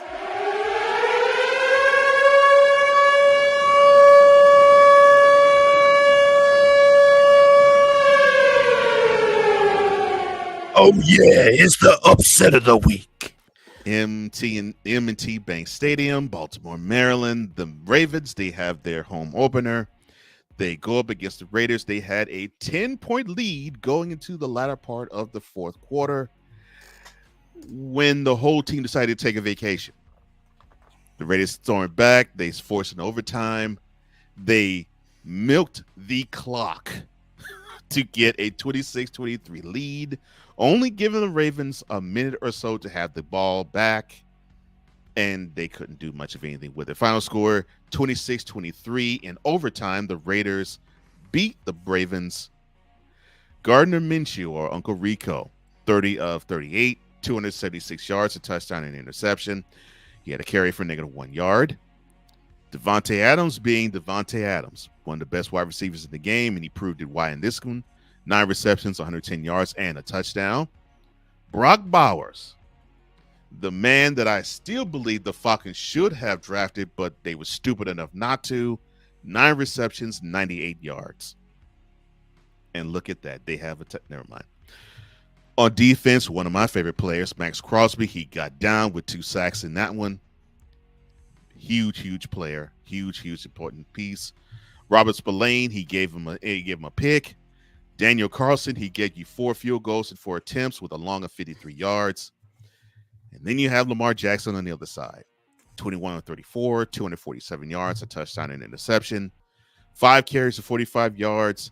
Half of that was on the last play of the game. Derrick Henry, who started off very slow, gave you 18 carries, which is still not enough. 84 yards and a touchdown. He gave you a reception for 12 yards in the air.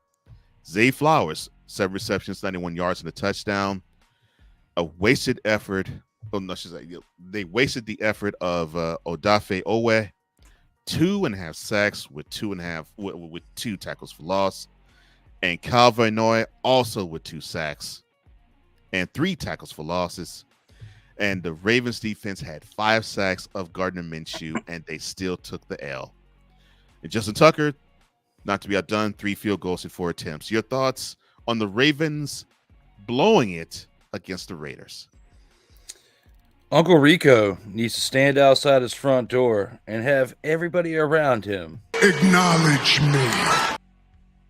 My gosh. because you and many others out there wanted to doubt Uncle Rico. And I told you, when they signed Uncle Rico this offseason, Why? this was going to be a franchise-changing move.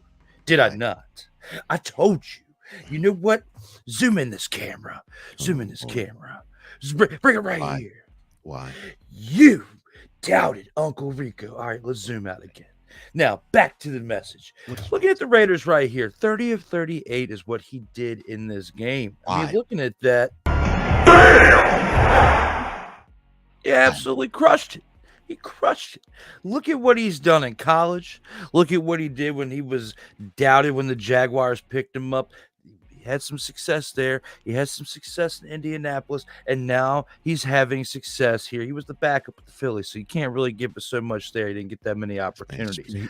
But now, look at Uncle Rico with what is happening out here on this gridiron. Great pickup, franchise-changing move, and they wouldn't have won this game without Uncle Rico. Now, he has to be a little bit more careful because he did have one interception in this game as well. But considering the fact that he did that while only having 8 incompletions on 38 total attempts, I got to say it was pretty respectable. Devontae Adams was a huge part of his production as well with what he did, along with Brock Bowers finally stepping it up and doing what they've been hyping him up all offseason to do. He did it in this game. There was one play that I will say, and I texted you about this as well when it happened. Max Crosby absolutely destroying. He was a stud, but he absolutely destroyed Lamar Jackson. Go back and look at the highlights of the game, and I saw it in real time. The one sack where it looks like a bus ran over Lamar Jackson, like Lamar. And I said to you in the quote of Lamar Demetrius Jackson. Okay, you got destroyed by Max Crosby on that play. So the defense was hard hitting in this game. That's what made it an impact for them to continuously stay in it to where they could go into overtime and get the win. But also, even though he did have one interception that he was thrown, overall for the majority of the game, Minshew did a really good job of protecting the ball, except for the one interception he threw. And he proved it by having 30 of 38 of those 30 of those passes completed out of 38 attempts. So looking at this overall, they played really well on offense and defense in this game. Special teams, there's some concerns about a little bit with the Raiders, but I think overall they can clean those things up and they can have a pretty successful season if they stay on this path. I agree. I think they felt the Raiders. I think they felt they really, really missed a golden opportunity to really impress, because I think the Chargers just overran them literally. And I think they wanted to come out with a better effort, actually, and they didn't for a while offensively. Defensively, I think, they started off slow, but then they built and built and built and built that momentum to where they finally was able to slow down the Ravens' rushing attack and slow down the Ravens, period. This team is gritty, and when they match the grittiness of their head coach Antonio Pierce, they seem to play better. Now, the rushing attack in this game, but hopefully that will improve, and I think it will if you have the steady success of both Max Crosby and Devontae Adams. I think if you have those two wonderfully fed, I think the rest of the team will build in confidence. So the Raiders, they are 1-1 now. They improved to 1-1. The Ravens, with the last play of regulation being by a foot, and a last play ended up being 30 yards short, they now are 0-2. Did we think we was going to say that about this team? Not really. And now we get to the game of the week. Arrowhead Stadium, Jihad at Arrowhead. The defending 2-time champion Kansas City Chiefs, they host the Cincinnati Bengals yet again. And normally when these two teams match up, the margin of victory normally is 3 points or less. This didn't disappoint. Final score 26-25.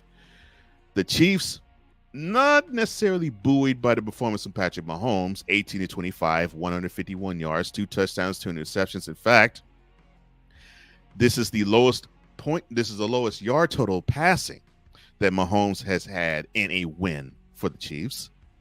Isaiah Pacheco, 19 carries, 90 yards, 5 receptions, 21 yards. Unfortunately, he now is on IR, so he'll probably be missing for at least 4 games, maybe more. It sucks to see him limp out of the game because he was doing wonderful for them. In fact, that 90 yards, it strengthened a 149 rushing yard performance from the Chiefs offense, and it makes me actually like the Chiefs better because they're trying to be balanced on offense. Joe Burrow for the Bengals, 23 of 36, 258 yards, 2 touchdowns, and a costly because that fumble was returned for a touchdown. Mike Gesicki, Where's the Jamar Chase? Oh, he's trying to chase the money. My bad. 7 receptions, 91 yards for Gesicki, who he was drafted for times such as this. Trey Hendrickson, he was giving the Chiefs offensive line fits. 2 sacks, 2 tackles for losses, and I can't remember how many penalties he drew against the offensive line. Akeem Davios-Gaither, he gave you a pick. So did Cam Taylor-Britt. Evan McPherson, he gave you 4 field goals with the long of 53 yards. But, of course, the man of the hour, Harrison Butker, he gave you a game winner from 51. I think he made another field goal earlier in the half. But the game winner from 51 gave the point total, or I should say gave the win to the Chiefs. Your thoughts on this game, sir? Overall, looking back on it, this game wouldn't have been as close had Patrick Mahomes not thrown those 2 interceptions. And one of them was definitely he should not have put that ball in there either. The one that he had intended for Kelsey that was nearly taken back for a pick 6. Looking at this overall, the Chiefs, they're definitely trying to adjust their ways throughout these years to become, more formidable team on all phases, passing and running as well. But they got to be careful with some of these decisions that they're making. With the type of hype that Patrick Mahomes has had on him since he came to the league and has been a starting quarterback in year 2 of his career. Some of these mistakes that he's making are not what an actual elite quarterback would make. So he's got to be a little bit more careful when it comes to these positions that he's putting himself in. I know it's only week 2. They're still figuring some things out. They got some new pieces on the team. They got one wide receiver who's not going to probably be playing with them for so much longer until the league, makes their final decision on his punishment.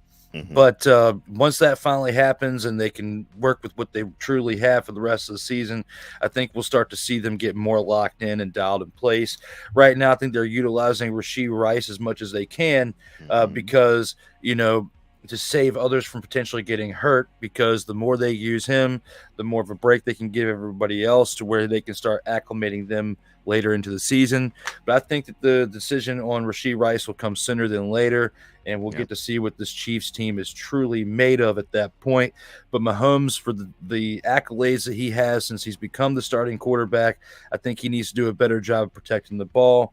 Overall, based on what the end result was, for the Bengals to keep it as close as it was, considering the circumstances, I think it was good on them, and I think that we're going to see that team continue to evolve as they have been over the past few years. This is not the last time we'll see these teams play each other this year. I don't think so either, but I want the Bengals to get their act together because they need to, and because we need to see this game again, and I think we will, because for some reason the Bengals just seem to match up really well with the Chiefs. Dante says, why do the refs decide these games?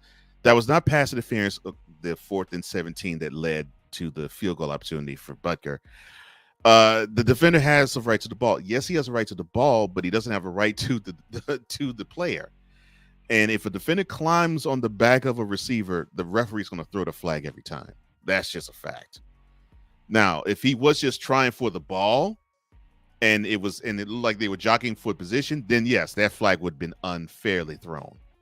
But you can as a defender climb on the back of a receiver to get the ball. Now, if you're athletic enough and you can do it and not hit the receiver, by all means. But they're going to say that the defender interfered with the receiver, and that's what happened. And it's unfortunate. It's unfortunate. And this is not one of those the refs help the Chiefs out situations. No, the Bengals cost themselves the game. That penalty and the call and the call from Burrow when they had the ball and the lead, a 6-point lead if I'm not mistaken, and the Chiefs returned it for 6. But the Bengals got to learn. They are now at 0-2. The Chiefs are at 2-0. And that concludes opening drive. And when we come back, we will have our Snowflakes of the week. But coming up next, the Grand Champ.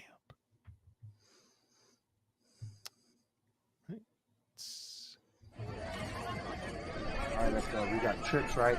At 42, 989. On two. Ready? Break!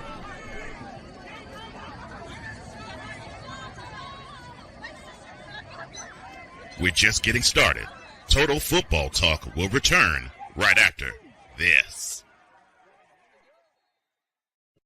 Whether it's news, the largest egg producer finds bird flu in chickens at a Texas plant, weather, devastating tornadoes rip through the heart of the United States, inspiration, a breast cancer survivor completed the journey of chemotherapy, and now begins a future one of matrimony or sports. Michael Jordan is shown on a photo with Diddy. LeBron James has a video extolling the virtues of a Diddy party. This has been yet another beating a dead horse presentation. We got you covered. BS3 Network, in association with Comey Media Incorporated, proudly present The Morning Shift with Cole Johnson. Live every weekday at 8 a.m. Eastern, 7 a.m. Central.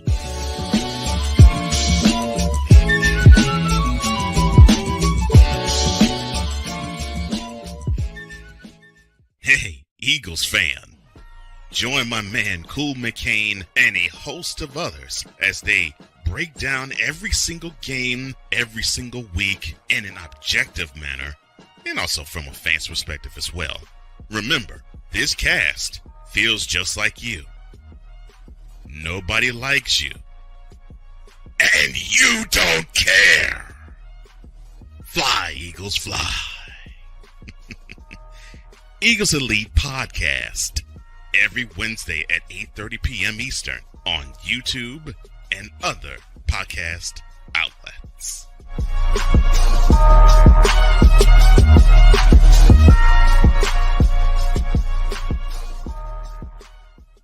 Everything Boston. I love you, you morons. New Kids on the Block, New Edition. Dear whatever the law firm is. Sincerely, the U.S. Supreme Court. Ben Affleck, Matt Damon. Go yourself again, Jason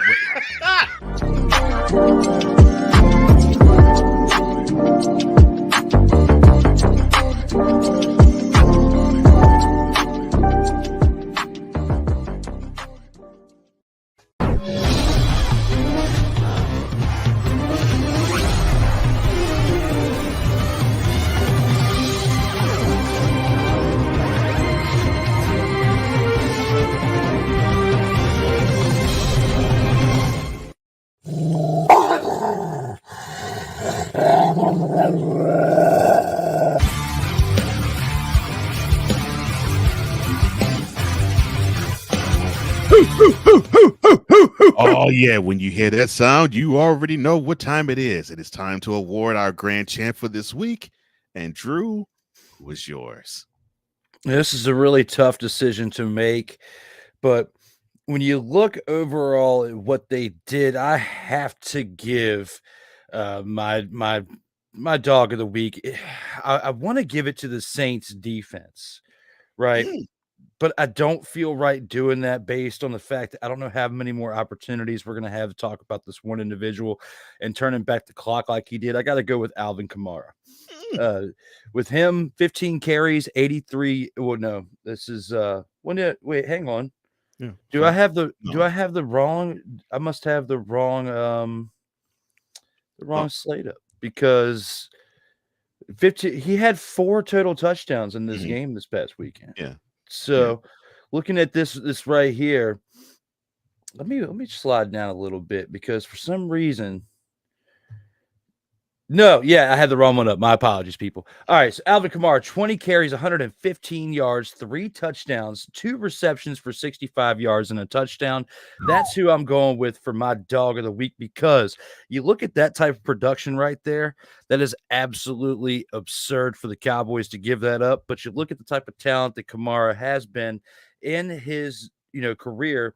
He deserves this type of outcome for his numbers, and this team deserves what they got out of him. I'm going with Alvin Kamara as my dog of the week. I am surprised that you wouldn't go that route, but and I was actually he was on my short list. Good pick, really good pick, actually. Thank you. Yeah, I like that. Let me see. Now, like I mentioned, Alvin Kamara was going to be one that I was going to mention. Let me see, Aiden Hutchinson in a losing cause. He was probably one I was going to mention. The Texas defense with 7 sacks, but I'm not going to be Homer. I'm not going to pick them. Who I am going to pick, I'm actually going to give my brother's team, not the whole team, but no, the place kicker, Austin Seibert. They were struggling to find a kicker. They did not know if they had the right guy, and then when they played the Bucks last week, didn't make the field goals, so they got rid of him, and then they get Austin Seibert, and look at what he has done for his very first game. 7 field goals and 7 attempts, and it was because of that leg that the Commanders got that W, along with, of course, the rushing attack and the total team defense. That leg was the reason, and I had to give it up to him and give it up to the Commanders for not quitting in this game and fighting all the way through. And that 7th field goal was the difference. So, Austin Seibert, you are my dog this week, my brother. I agree with your message overall. That was definitely great. I mean, 7 field goals in a game is hard to accomplish, and it's not that often that a team has to rely on that for the victory. No.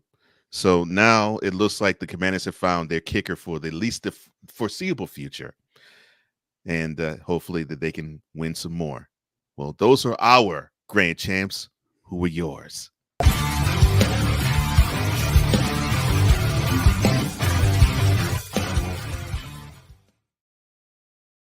Total football talk.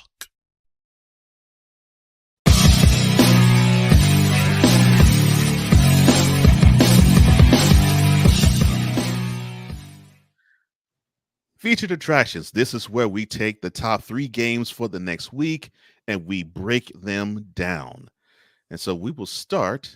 Actually, all 3 of these games will be, and all these are local, all these are Eastern times. All 3 games we picked will have kickoffs Sunday at 1 p.m. So we'll begin with the Steelers having their home opener against the Chargers. Both teams are 2-0. And it's on CBS. The kickoff's at 1, of course, on Sunday. Jim Harbaugh. I think what we saw with the 49ers, I think he has brought that same type of game plan, and also in Michigan. He's brought that same type of game plan, at least offensively for sure, to the Chargers, because they do not resemble the Chargers, offensively what they were last year or the years before. In their 2-0 start, how much credit do you give Jim Harbaugh for their start? Give a lot of credit to him, because, I mean, you look at what they had last year with Staley. There's no way that he could get this team to start off with a 2-0 record with this type of production out of them as well. So, yeah, I think a lot of his mentality that he brought to San Francisco prior and to Michigan, and then with what he did as a player before all of that, Right. I think a lot of that, adds up into the type of character that he is, and the type of production that he gets out of this team is based on the leadership that he provides. Good answer. And I think he has been the biggest help to Justin Herbert. That dude has a lot of talent, but I think it was not coached well enough.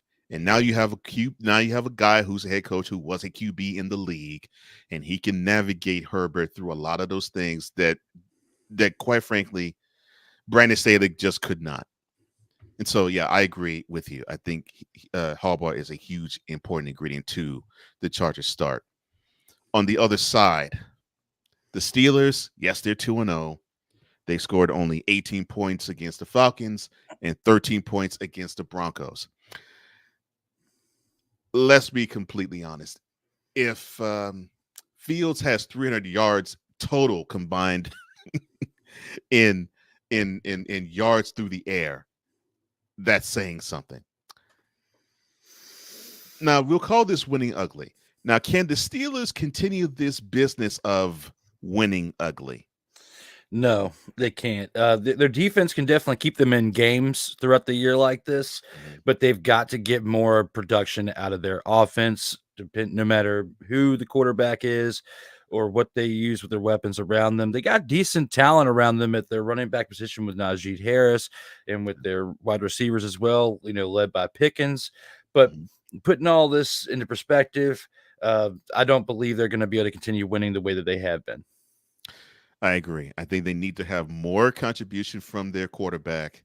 And definitely, I think they need to involve Jalen Warren and Najee Harris a little bit more than they really have in both games in order for the Steelers to actually be a contender and keep going. But the two games that they have played, yeah, you get stiffer competition. I think that won't happen. Who do you have in this one between the Steelers and their home opener and the Chargers? This one's very tough. And I feel like I can't go against the coach. I can't go against Mike Tomlin. I gotta go. I gotta go with him in this game. This is going to come down to coaching. This is going to come down to defense. One of these two teams that are 2-0 has to lose here, and I think at some point the Steelers are going to hit a brick wall with the way this offense has been. But I don't feel like it's going to be this Sunday. I feel like, if the Chargers are going to continue to rebuild, they've got to have some tough losses, and this is going to be one of them. It's going to be very close. It's not going to be pretty, but I feel like the Steelers win this game. If the Chargers defense was a little bit stiffer and their offense was a little more solid, I would go with the Chargers, but I'm 100% with you. I think the Chargers, the way they're constituted, is tailor-made for the Steelers to actually defeat. And I'm not saying it's going to be an easy win, but I think they don't pose enough of a threat for them. So yes, I also picked the Steelers. I think they go to 3-0, and I agree with you too. I think the Chargers need to bump their butt, and I think this will be the first bumping of their butt, and they'll go down to 2-1. Also, Sunday 1 p.m. kick, again all times Eastern. The Saints coming off an impressive 44-19 thumping of the Cowboys. They come back home and they face the Eagles. Currently, they are 1-0. They have a Monday night game tonight against the Falcons. Fox will have that game. Sunday kickoff will be at 1. Let's look at the Eagles for a second. So it looks like they want to have a balanced attack on offense. And I think Sirianni wants to hold back Jalen Hurts from running so much, but he ran a lot in their game in Brazil. And Saquon Barkley, he had 24 carries, 109 yards in that game with a touchdown. Can the Eagles consistently commit to Saquon Barkley in the running game? Yes, I mean they're going to have to. There's no other way that they can have the success of this year that they're forecasting without him doing that. So yes, they have to consistently commit to him in the running game. And I think they must. I agree with you. I think they can. I think they must, and I believe they will. Now, with the Saints, this offense, they scored 47 points against the Panthers, 44 points against the Cowboys. It has been balanced and lethal. Can this offense be as lethal going forward as they have been in their first two games? Oh yeah, they absolutely can. They just have to continue to stay motivated to do so. I feel like the Saints can definitely continue to be as lethal as they have been in their first two games. Yeah, I do too. And I think if they can continuously have that balance on offense, that will help everybody out in that team. So your prediction between the Eagles and the Saints, who do you have winning this one? It's tough because based on, without us not seeing tonight's game yet, with this game right here, it's kind of tough to forecast in my opinion with that, but I'll give my best due diligence for it. I think the Saints are going to keep it up and steamroll them, and they're going to win by at least two scores. I think the game will be closer. I do think the Saints are going to win it, but I think it's going to be a really good contest. And Dante agrees. He says yes. He said that contract that Saquon signed and the offense coordinator Kellen Moore is going to actually force them to run the ball more. I would say also along with it, the fact they have Jalen Hurts and they don't want to have the mileage on him and those legs is going to force them to run the ball more too. But that is to their success, and hopefully they continue to do that, because that makes the Eagles a more exciting and more dangerous team if that happens. Our third Sunday at 1 p.m. kick for featured attractions. The Texans, fresh off of their Sunday night win against the Bears, they are now 2-0. They travel to the Midwest, and they face off against the Vikings, who are also at 2-0, coming off of their win against the 49ers. CBS will carry that game, 1 p.m. kick for a Sunday. Now, the Texans right now have a 2-game lead with the rest of the division. They're 2-0. The other teams are 0-2. Should the Texans treat this game as a must-win situation? Yes, and definitely a must-win situation that also doesn't include making Sam Darnold look an MVP candidate. And I don't think that they will, because this is the first team that the Minnesota Vikings are going to face with this type of defense, because the first 2 games they didn't play against a defense like the Texans have. Right. So, but yes, I think they should treat it as a must win, but I think it's going to come a little bit easier than what we give them credit for. Yeah, and I 100% agree with you. I think they should treat this like it is like a divisional game where it's like, we got to have this game. Yeah, I think they have to treat it that way. And hopefully they do. Going to the Viking side of things. Now, we saw them demolish the Giants, and we saw them really have their way against the 49ers. I mean, it wasn't a blowout, but they seemed to really have their way on both sides of the ball, more so defensively than offensively.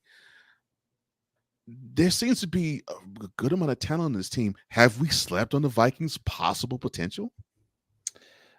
Overall, fans and critics of football, yes, I think that they have. Us, no, because we've talked about the potential of the Vikings, especially with the team they have around them. Did we sleep on Sam Darnold a little bit? Maybe, but I think Sam Darnold's a product of the system that he's in and who he's got around him, more so than what he is as an individual player, because if he was this good, we would have seen it before in New York. We would have seen it before in Carolina. We would have seen it in San Francisco. And even though he did have some small windows, and he did have some small windows of time in San Francisco to get that showcased, he did look better, but that was basically the product of where he was. The same thing here. I think overall, is the overall team. People have slept on them and forgot that it wasn't all Kirk Cousins that made them as good as they were. But at the same time, we can't give so much credit to Sam Darnold until, we get further in the season and he continues to prove what he is and the talent that he showcases. I love how you answered that, because I don't think we slept on their potential. I think we slept on Sam Darnold a little bit, but yeah, sort of product of environments and tape. Did we think that Sam Darnold had the capability of doing what he did yesterday? No. No, we did not. No. But I don't think we're stupid to say that. No one did. And so I think when you have the weapons, because they do have some weapons, especially Justin Jefferson, who to me is the best receiver in the league, all you need to do is have a quarterback that can actually make sense of the offense and not turn the ball over, and at least give him 5, 6, or 7 opportunities to do his thing. Then yeah. But yeah, I don't think I know we didn't sleep on the Vikings' potential or talent, because they have a lot of it. So who would you choose between the Texans and the Vikings to become 3-0 in this one? Oh, the Houston Texans, without a doubt, based on what they've already showcased in 2 games. If this was them relying on one side of the ball, like offense or defense, then I would probably say this is going to be an up-in-the-air game. But because they are well-balanced in all 3 phases, I'm giving it to the Texans, and they should basically humble the Minnesota Vikings this weekend, in my opinion. I agree. I think they will go to 3-0. The reason why I believe they'll go 3-0, the Vikings run attack is not strong enough for me to give me pause and say, ooh, I think the Texans might get an L here. If that can strengthen, then I would probably say, yeah, I can see an L. But no, I think the Texans will do wonderful things. I think they'll go back to Houston 3-0 next Sunday. And that concludes this week's featured attractions. Who do you believe is going to win between the Chargers Steelers, the Eagles Saints, and the Texans Vikings? Put your answer down either in the chat here or the chat when you're watching it on replay. But I think we have a snowflake.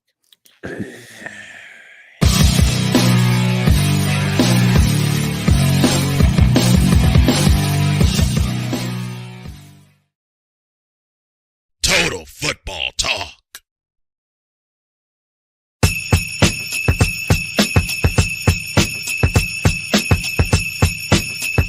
Oh, yes. It is not Christmas. We've got 3 months from that, but it is time for Snowflake of the Week. And for his snowflake, Mr. Willingham, please do the honors. As much as I want to give it to the Dallas Cowboys, Dakota Rain Prescott, all the people involved with the Dallas Cowboys, I just can't. When you think that there are other situations that are actually far worse than dealing with Agreed. Big D. Okay. Agreed. Cole and I going back talking about the human turnstiles in Carolina. Just how bad that team is, not just on offense, but how bad they are on defense, special teams, the front office, the ownership. Basically, my snowflake of the week is anybody who is employed by the Carolina Panthers, because you are all absolutely terrible. And it resembled itself, and it shows itself in every single game. It even shows up when you walk to the bus to get onto the bus to go to the game. Everything that you do absolutely sucks. Even when you go to the bathroom, you suck. Even when you take out the trash, you suck. No matter what you do in this world, if you are a part of the Carolina Panthers, you are absolutely terrible. So with all that being said, I'm going with anybody who is employed by the Carolina Panthers from top of the totem pole to bottom. You are all my snowflake of the week this week. Well, you have my vote just on David Tepper alone. Oh my gosh. That goodness gracious. Yeah, good choice. And yes, I feel for Bryce Young because he is behind 5 300-pound turnstiles. And it looks like it has not improved any. Oh my goodness. Terrible. Very. Now, yeah, I could have picked anybody for the Panthers. I could pick the Rams. I could definitely go with the Cowboys too. I could even go with the rest of the AFC South, but I'm not going to go that route. I'm actually going to go a route that is going to be a little bit interesting. So, Kyler Murray, he had a wonderful game this past Sunday. I mean, he did great. I mean, the effort was absolutely outstanding. I could not say anything better out of it. I mean, I would say if I were one of the coaches, I would say this is the stat I want you to do every single game. 17-21, 266 yards, 3 touchdowns, and 60 yards on the ground, but you decide not to run it but 5 times. I want that all the time from Mr. Murray. But what I don't want is unaccountability. What do I mean? I'm talking about what he said the week prior. Now, people were saying that, well, wait a minute, you have this high draft pick of Marvin Harrison Jr., but you're not giving him the ball. What's wrong? Why is it? What is it that you're not doing? And Mr. Murray had the nerve to opine, quote, "It's not my job to give him targets." Close quote. Burn.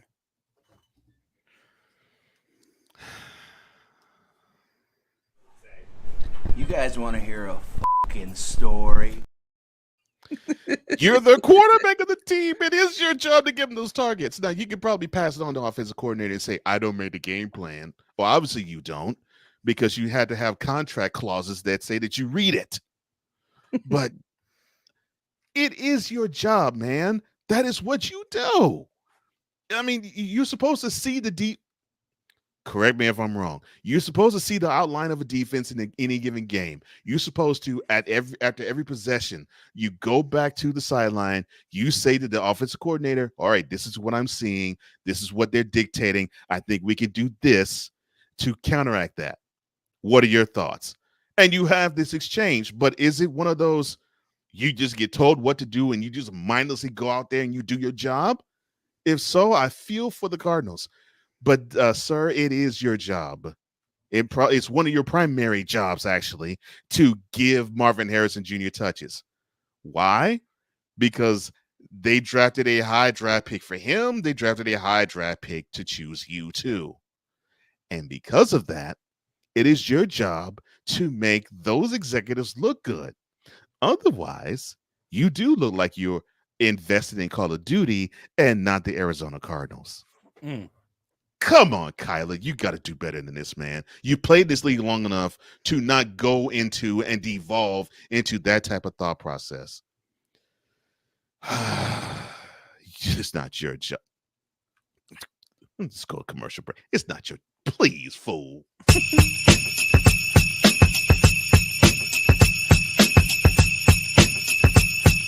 Later, the post game. But coming up next, the 2-minute drill. This is Total Football Talk. Comey Media Incorporated. Creating content magic in the real world. In a world where chronicles of the past are brought to the streams, whether the content is relatable or completely beyond your realm of life, there is no shadow of a doubt that this show is absolutely full of shenanigans. Get ready for D. Willie in the evening. this Sunday at 10:05 p.m. Eastern. Exclusively on Sertoba Media, where the struggle is real to be awesome.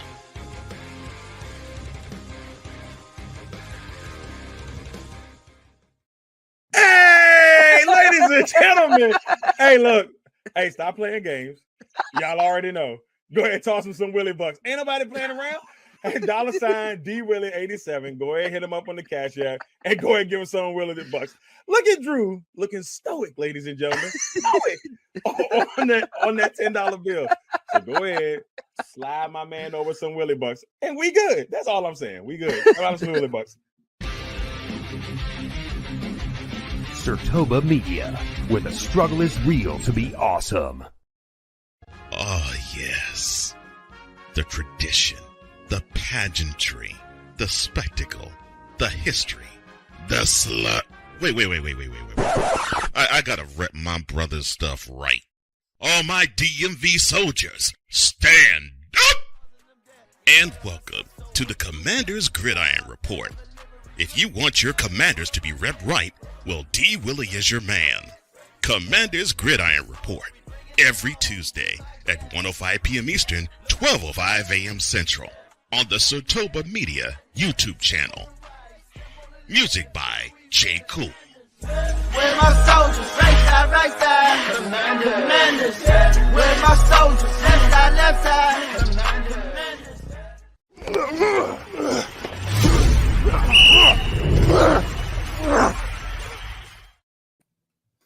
Yes, ladies and gentlemen, welcome back to Total Football Talk with Drew Willingham. I am Cole Johnson. It is now time for the 2-minute drill, where we get to break down the best of the rest. And let's get started right now. As we do so, the Thursday night tilt is where we will begin, where the Patriots and the Jets, they go play each other. The Jets have their home opener. Both teams are 1-1. Amazon Prime has the game. The kick is at 8:15 p.m. That is. Your thoughts on this game, and who do you have winning? I think if the Jets continue putting up the offensive production that they have been, they're going to lose this game at home. However, I think that Aaron Rodgers is going to start to heat up a little bit and turn back the clock a little bit in this home game, motivated by the fact that they are at home. They're going to win this game. It's going to be a close one, but we're going to see a little bit better production out of the offense. Yeah, I want to give it to the Patriots because I'm loving their commitment to the run, and that defense is coming after quarterbacks. But I just get the feeling that the Jets will actually play with a little more oomph than they have the previous 2 weeks. I think they'll be up for this, and it's going to be a really good game, but I have the Jets winning it. All right. Starting with the Sunday games, 1 p.m. kicks. Fox has this game. The Browns at 1-1. They host the Giants at 0-2. The Titans at no, I'm just joking. Who do you have in this one? Well, basically, with your original sentiments, I'm gonna go with the Browns win this one decisively at home. Giants fall to 0-3. Browns improve to 2-1, and this will not be a contest that most people who are watching will stay awake for. Ditto on all of that. I agree with you. Goodness gracious. The Titans at 0-2. They host the Packers at 1-1. Fox has that kickoff as well at 1 p.m. Your thoughts on this one, and does Malik Willis get some revenge on the Titans? That's what I was about to say. You beat me to the Malik Willis revenge game. He will help the Packers improve to 2-1. The Titans will fall to 0-3, and this will all happen in Tennessee. That makes me happy. I know. and I will add, if Will Levis decides to give defenses the ball like he has the first 2 games, yeah, I would definitely see a victory. Yeah, I think the Packers will definitely have their way with the Titans. The Colts limping into their home game against the Bears at 0-2. CBS has this at kick at 1. They host the Bears at 1-1. Who you have in this one? I think this will be the first of the 0-2 teams to win this weekend. The Bears, although they do have the talent to get the win here, I think the fact that they are on the road and some of the struggles that they were kind of exposed to in the previous night's game when they were playing on Sunday night are going to get exposed again in this game. The Colts are due for a win, and it's going to happen while they're at home. And I think if they can expose that secondary, talking about the Colts, if they can expose that secondary, I think they'll have some opportunities. And if Richardson can just breathe just a little bit, because look, you already know about Montez Sweat. That dude is a beast, and he's been a beast on the Bears, and he was a beast last night too. If they can find a way to contain, I won't say stop, contain him, I agree with you. I think the Colts will end up getting a victory. I hope they don't, but I think they will. The Buccaneers, they are at 2-0. They host the Broncos at 0-2. Fox has that kick at 1 p.m. Your thoughts on this game, and who do you have as the victor? Now, if it was the Broncos of old of the past couple seasons, I would say they would lose decisively. However, I do think they are going to lose again. They're going to fall to 0-3. The Buccaneers, just the way that they've started this year, and for the past 4 seasons, actually, they're 2-0. And for the past 4 seasons, they've started their first 2 games that way. I think they're going to improve to 3-0 in this game. Bo Nix, a rookie, has made some mistakes late in games with turning the ball over. I think this is what's going to eat them up again in this game. And it's going to be a pretty close one. It's not going to be a decisive victory for the Buccaneers, but I think that they've got the talent and the weapons around to make sure that they get to 3-0 to start the season. I totally agree with Bo Nix, who he has shown some glimpses, but yeah, he has the penchant to just give up the ball. And the opposite, I think, helps him out too, with Baker Mayfield, for the most part, taking care of the ball. I see them going to 3-0, and I see the Broncos going to 0-3. The Raiders will go to 2-1 as they will beat up on the Panthers at 0-2. We can go over the formalities. The kickoff is at 4:05. CBS has the kick. Who do you have this game in Las Vegas between the Raiders and the Panthers? Next! No, I'm just kidding. I'll definitely go with the Raiders, though. The human turnstiles with the Panthers, no matter if they were at home or away, it would not matter. They would give up this game then, and they're going for the number 1 overall pick again. Yeah, and I think this will be a welcome respite for the Raiders. They had to deal with some tough battles against the Chargers and then the Ravens. This will be a cakewalk for them. CBS will also have this 4-5 kick. The Seahawks are 2-0. They host the Tua Tagovailoa less Dolphins at 1-1. Who do you have in this one? As much as I want to take the Dolphins because the talent that they have, the Seahawks have started this out really strong, especially what they've showcased with their defense as well. I think they're going to be able to hold whoever is at quarterback, even if Tua was in this game based on the production that he was giving before he even got hurt last week. So I'm going with the Seahawks to upset, even if Tua was at quarterback at home. But at this point, it's not really as much of an upset considering who they have starting at quarterback for the Miami Dolphins. Skylar Thompson, come on down. Start again. You started a playoff game a couple of years back, and now you get to start a regular season game. I think the Seahawks will have this one as well. All right. 425 kicks, the first of 3. The Cowboys licking their wounds, 1-1 off of that L to the Saints. They host the Ravens at 0-2. I think they're frothing at the mouth. 425 again is the kick. Who do you have in this one? As much as I want to say I can't see the Cowboys losing back-to-back home games, I also cannot see the Ravens starting this season out at 0-3. Yeah. I think that there's a better chance that the Ravens win this game away at Jerry World, then the Cowboys have a chance to win this game. I think the Ravens win, they improve to 1-2, and then you have the Cowboys falling to 1-2 in this game. It's not going to be as much of a routing as there was from the Saints this past weekend, but no matter how close it is, the Ravens get this win, in my opinion. Here's how crazy it is in my mind. If this game was in Baltimore, I would actually pick the Cowboys. That's how crazy it is. But since it is in Arlington, I will actually pick the Ravens because I think they're more motivated to win. And I don't think the Cowboys quite yet know the formula for this team just yet. And because of that, and they're playing against a team that when they do have it all together, they can actually steamroll you. I think that will happen. Do I think this is going to be like a 42-19 repeat? No. This is going to be a much closer game. It's going to be a competitive game. It's going to be one where Thomas Edward Patrick Brady Jr. will actually sound competent when he's the color guy. Oh, my gosh. Poor fella. The third.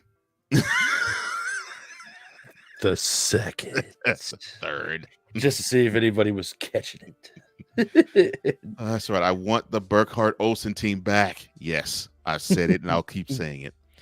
The second of the 425 kicks, the Rams at 0-2.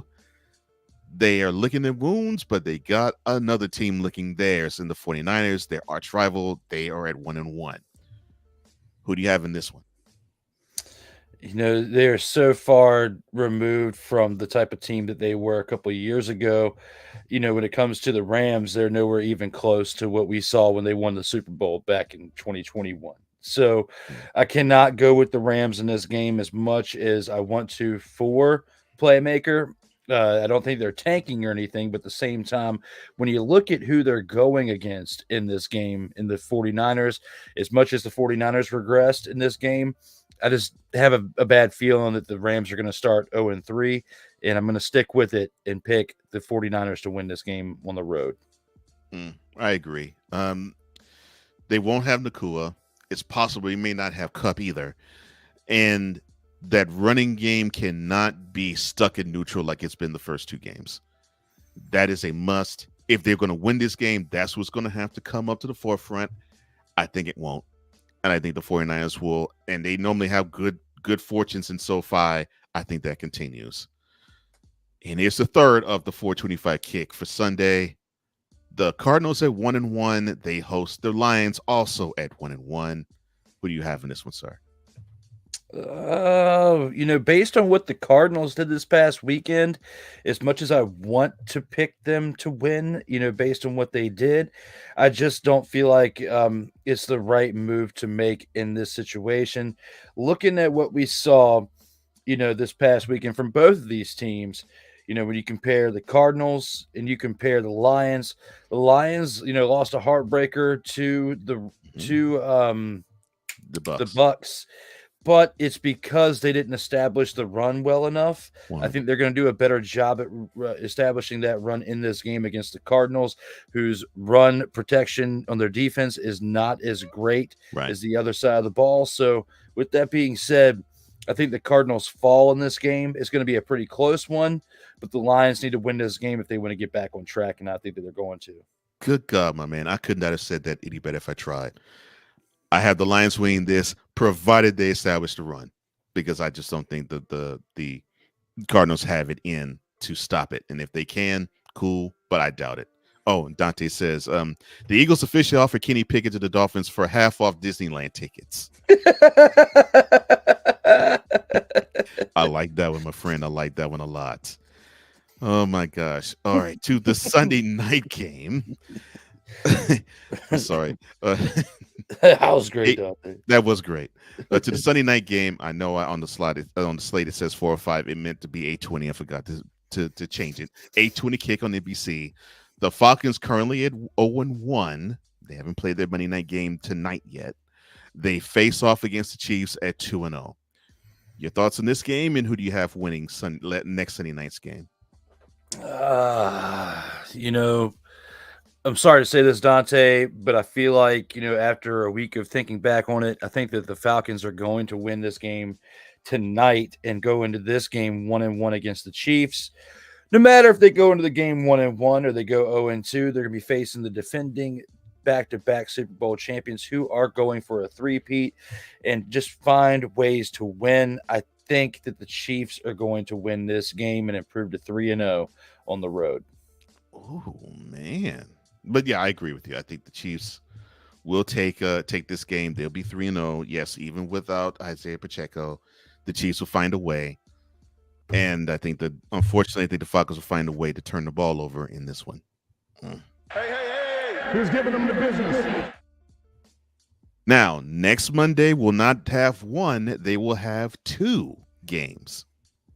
Yes, the Bills coming off of the impressive performance in Hard Rock and at Atlanta, in Miami, being 2-0. They host the Jaguars at 0-2. ESPN will have that kick. 7:30 p.m. is when that game will start. Who do you have in this one? With this being a home game for the Bills and considering the way the Jaguars have played in their first 2 games, I will not be surprised if the Jags lose their 3rd consecutive game. However, I just have a feeling, I can't go that way. Based on what the Bills defense has been doing, I have to go with the Bills in this one at home. They improved to 3-0. The Jags regress to 0-3.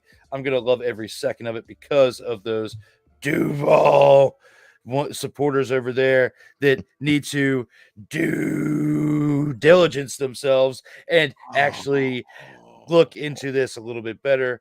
I'm going to go with the Bills in this game. As much as I think the Jaguars are due for a bounce back, I don't think it'll be in this game either. I'm just not impressed with how they offensively are so out of sync. And Dante was talking about how he was a bit surprised as to how Doug Peterson doesn't have this team and their ship righted. And I think that ship will not be righted come next Monday. The Bills, I think they'll go to 3-0 as well. And the last game of the week, which also will be on Monday night, ABC and ESPN Plus will carry this one. The Bengals at 0-2. They will host your Commanders at 1-1. Kickoffs at 8:15.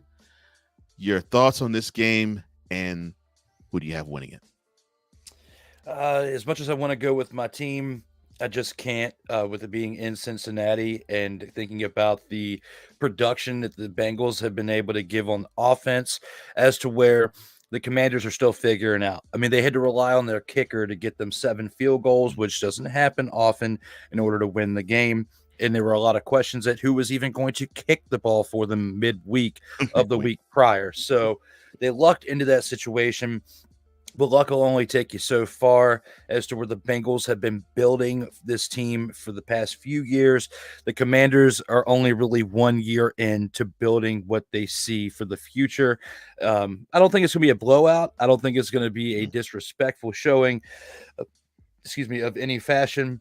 But I do feel like the Bengals at home have the advantage, especially with how close the game was last week, in the fact that they are, they are on paper 0-2, and the Commanders have a better record at 1-1. I think they're going to balance it out with the Bengals getting to 1-2, and the Commanders falling to 1-2 in this game. I've got the Bengals winning at home.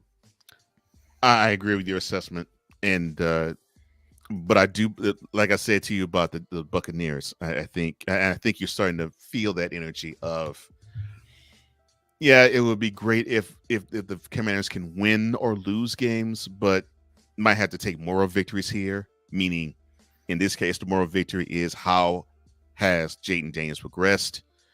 Now we'll get a chance to see how far he's progressed in his third ever NFL start, this first National Football League spotlight start. I do think the Bengals will have this game in hand. I do not think it's going to be a blowout either, because I see the Bengals having issues too, and it's going to get in the way in this game. But they'll find a way to win, because I think they feel as though they let yesterday's game slip away from their hands, and I think unfortunately the Commanders are going to pay for it, but they won't be blown out. It will be a W for the Bengals, and both teams will go to 1-2. Well, that is our pick for the 2-minute drill. Again, what is yours? You can type your answer in the chat or in the description box, below the description box, as to who you have winning Week 3 games.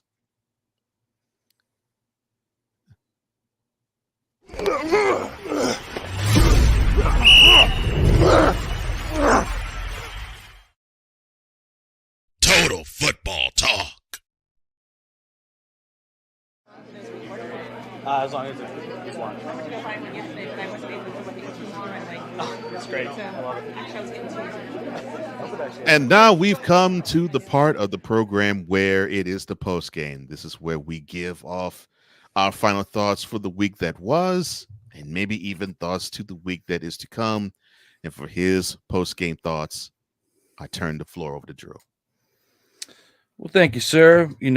Episode 55 is now in the books of Total Football Talk. This is, definitely been a great start to the season. We've gone through now 2 weeks of the NFL season, and we still have a whole lot more left. We still got some things that teams need to prove in order for us to really, truly buy into what they're selling us. But the teams that I can at least say in this moment have got me sold on their production so far. One of them, like I've been saying since mid last year, the Houston Texans, my guy Cole's team. I've been throwing as much praise as I can, because for so long we were talking about them in a different light, and it's nice to be able to have these type of discussions about a team who we've seen at the bottom of the barrel of the league now be considered in the top 10, and in a lot of cases in the top 5. And when it comes to their defense, I believe they're in the top 3, at least, if not closer on up to the top, because you see what the production that they did with the 7 sacks in this past week's game. I can't speak highly enough of it, and I'll continue to do so until they prove me otherwise. I mean, man, absolutely great. Looking at things overall when it comes to football, I can only give so much of an analysis when it comes to how I feel like things are going to fare for them by the end of this year, because 2 weeks in, you can only really go off what you're seeing in the moment. I think we're going to need another 3 to 4 weeks for us to really form a true opinion of what we think these teams are going to do later in the year, potential runs they can go on. It's real early. I think what we can at least establish is the fact the Panthers are going nowhere. Okay. Ooh. They are going nowhere. The Giants are going nowhere. Okay. Those 2 teams you can definitely throw out of it. The Broncos as well. I mean, these are 3 teams that we can say right. Oh, and the Tennessee Titans, of course, because they are terrible every year. So we got 28 other teams that are still in it. Okay. But when it comes to that, overall, I'm really excited. I mean, we've been clamoring for NFL action for several months. We finally got it. We're finally a couple weeks into this, and I look forward to the remainder of the season that we have in front of us, and to cover it with my man Kyle on our show, Total Football Talk. Make sure you guys tune in on Friday about 5 o'clock p.m. Eastern time for Total Football Talk Extra. We'll be covering CFL this week as well. So a lot of football to discuss, a lot of football to be seen on many levels, no matter what you're watching and how you're watching it. And look forward to getting up with you guys again this Friday when it comes to Total Football Talk action. Well said. I like that. Thank you. Thank you, sir. I appreciate that. And I 100% agree with you. And thank you for the kind words about the Texans. You're right. I'm glad that they're on this side because I had enough of them on the other because it was just looking horrible for many years. But you can relate because, well, you've had the similar issues with the Commanders. So I'm praying the same turnaround happens for you, man, because you're going to enjoy it when it does. Ooh, man. Even though it's based on special teams, I'm happy just to see them get the win in the fashion that they did this past week. You know, even though it's against a dumpster Pelican team of the Giants, a win is a win. Yeah, a win is a win. You're right about that.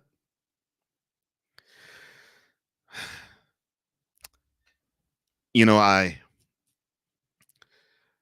had a chance to speak about this on the morning shift, but I'm glad I didn't speak on it there the way I'm going to speak on it here. This message goes to Tua Tagovailoa and his family, not just his own immediate family, but his brothers, his mother, his father. Tua, I love you. You're a wonderful man. There is so many great things that you have done just in the short amount of time you've been on this planet. You, my friend, can contribute a lot to the game of football.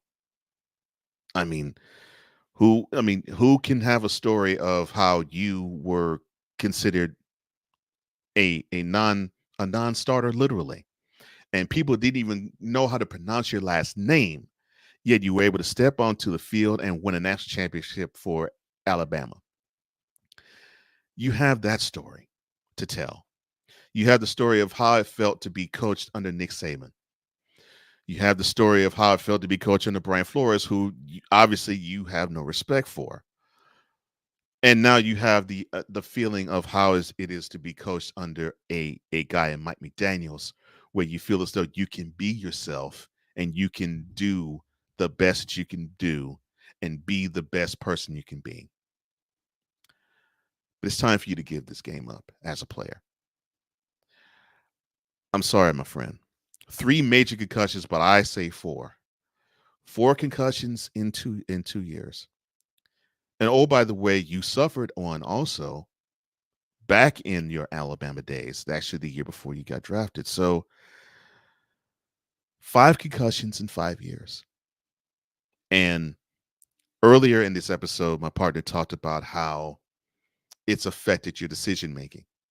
He didn't go outward and say it, but I will go out and say it, not for him, but for you to hear. I think the concussions that you suffered, the 3 that you did in 2022, it has affected your mental acuity without having concussions going. Yes. And because of that, coupled with the fact that it only took that impact of a blow, which did not hurt much, which with a normal action would probably be just okay, you barreled your shoulder or you buried your head into a defender's chest, you got the extra yards, you motivated your team because they needed the spark because they were down 3 touchdowns. Part of it was your fault, obviously, but you wanted to provide the spark. You provided that spark. Unfortunately, though, your mental acuity left you again, because instead of being taught, practicing what you've been taught, because I know you've been taught that you need to slide, you decided to barrel head first. And it may cost you your career. Because I know neurosurgeons will probably be more reticent to say, yeah, this guy's ready to go back, before your way of life is completely destroyed. Or, God forbid, before you become destroyed and you can't even participate in being a member of life Forget a football player life.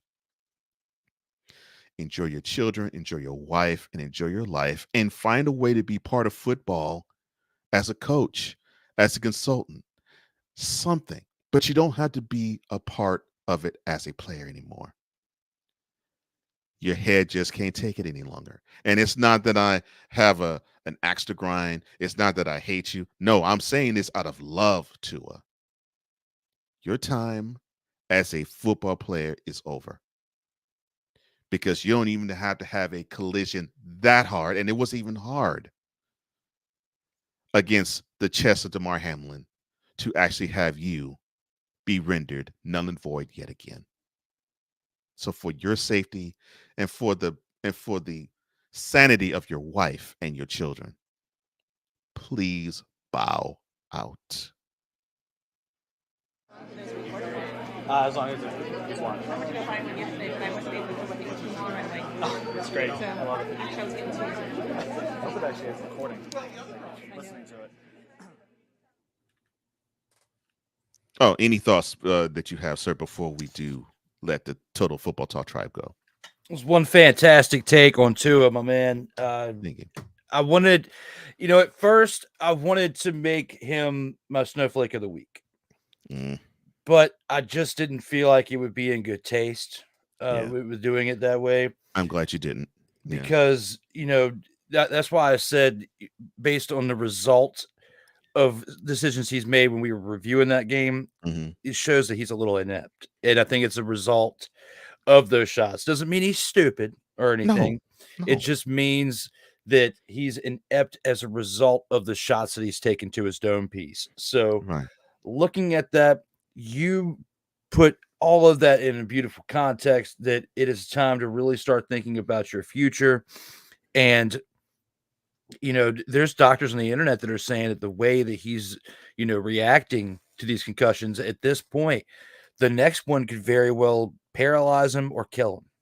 So, thinking about all that and thinking about the future outside of football, you've already made millions of dollars, even at this point at 25. Of course, you're just now starting to get into the money that you signed for, but you're still pretty set. You make the right business decisions, you get into coaching, you'll still make a decent amount of money. There's options for you out there, and you're only 25 years old. So couldn't have said it any better than what you just did, but hopefully he'll make the right decision, and we'll be talking about it in the near future. Hopefully that he made that right decision. Yeah. But all that being said, our prayers are with you and your family, Tua. If we don't want to see anybody, especially in this game that we all love, suffer the way you have. Oh, man. But if you want to reach my brother Drew, all you have to do is go onto these wonderful social media platforms he has. Sirtoba_media on Instagram, Sirtoba_media on Twitter or X, the underscore Sirtoba on TikTok, and of course, Sirtoba Media on YouTube. Go to work. If you want to reach me, all you have to do is go to flowcode.com/page/host Cole Johnson. That is flowcode.com/page/host Cole Johnson. Well, we thank you guys for liking. We thank you for sharing. We thank you for subscribing. We thank you for the wonderful comments on this episode and the episodes that has been in the past as well. And we thank you for hitting the notification bell so you can catch all the content that comes from the Sirtoba Media YouTube channel and the Coleman Media YouTube channel. We appreciate all of you. For Drew Winningham, I'm Cole Johnson, here to say in parting, as we always do, in life, just like a tackle, keep your head up. And as always, you got to play until the whistle blows. And as always, stay safe out here in these streets.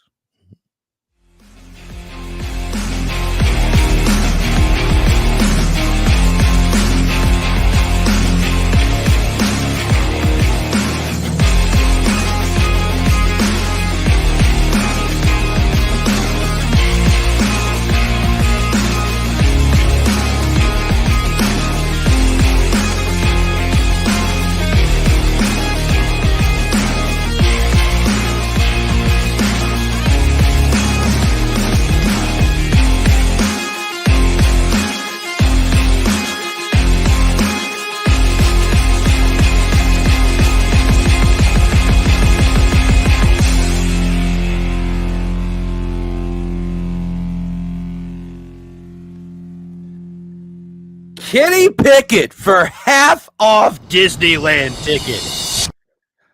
I'd say that's one hell of a deal.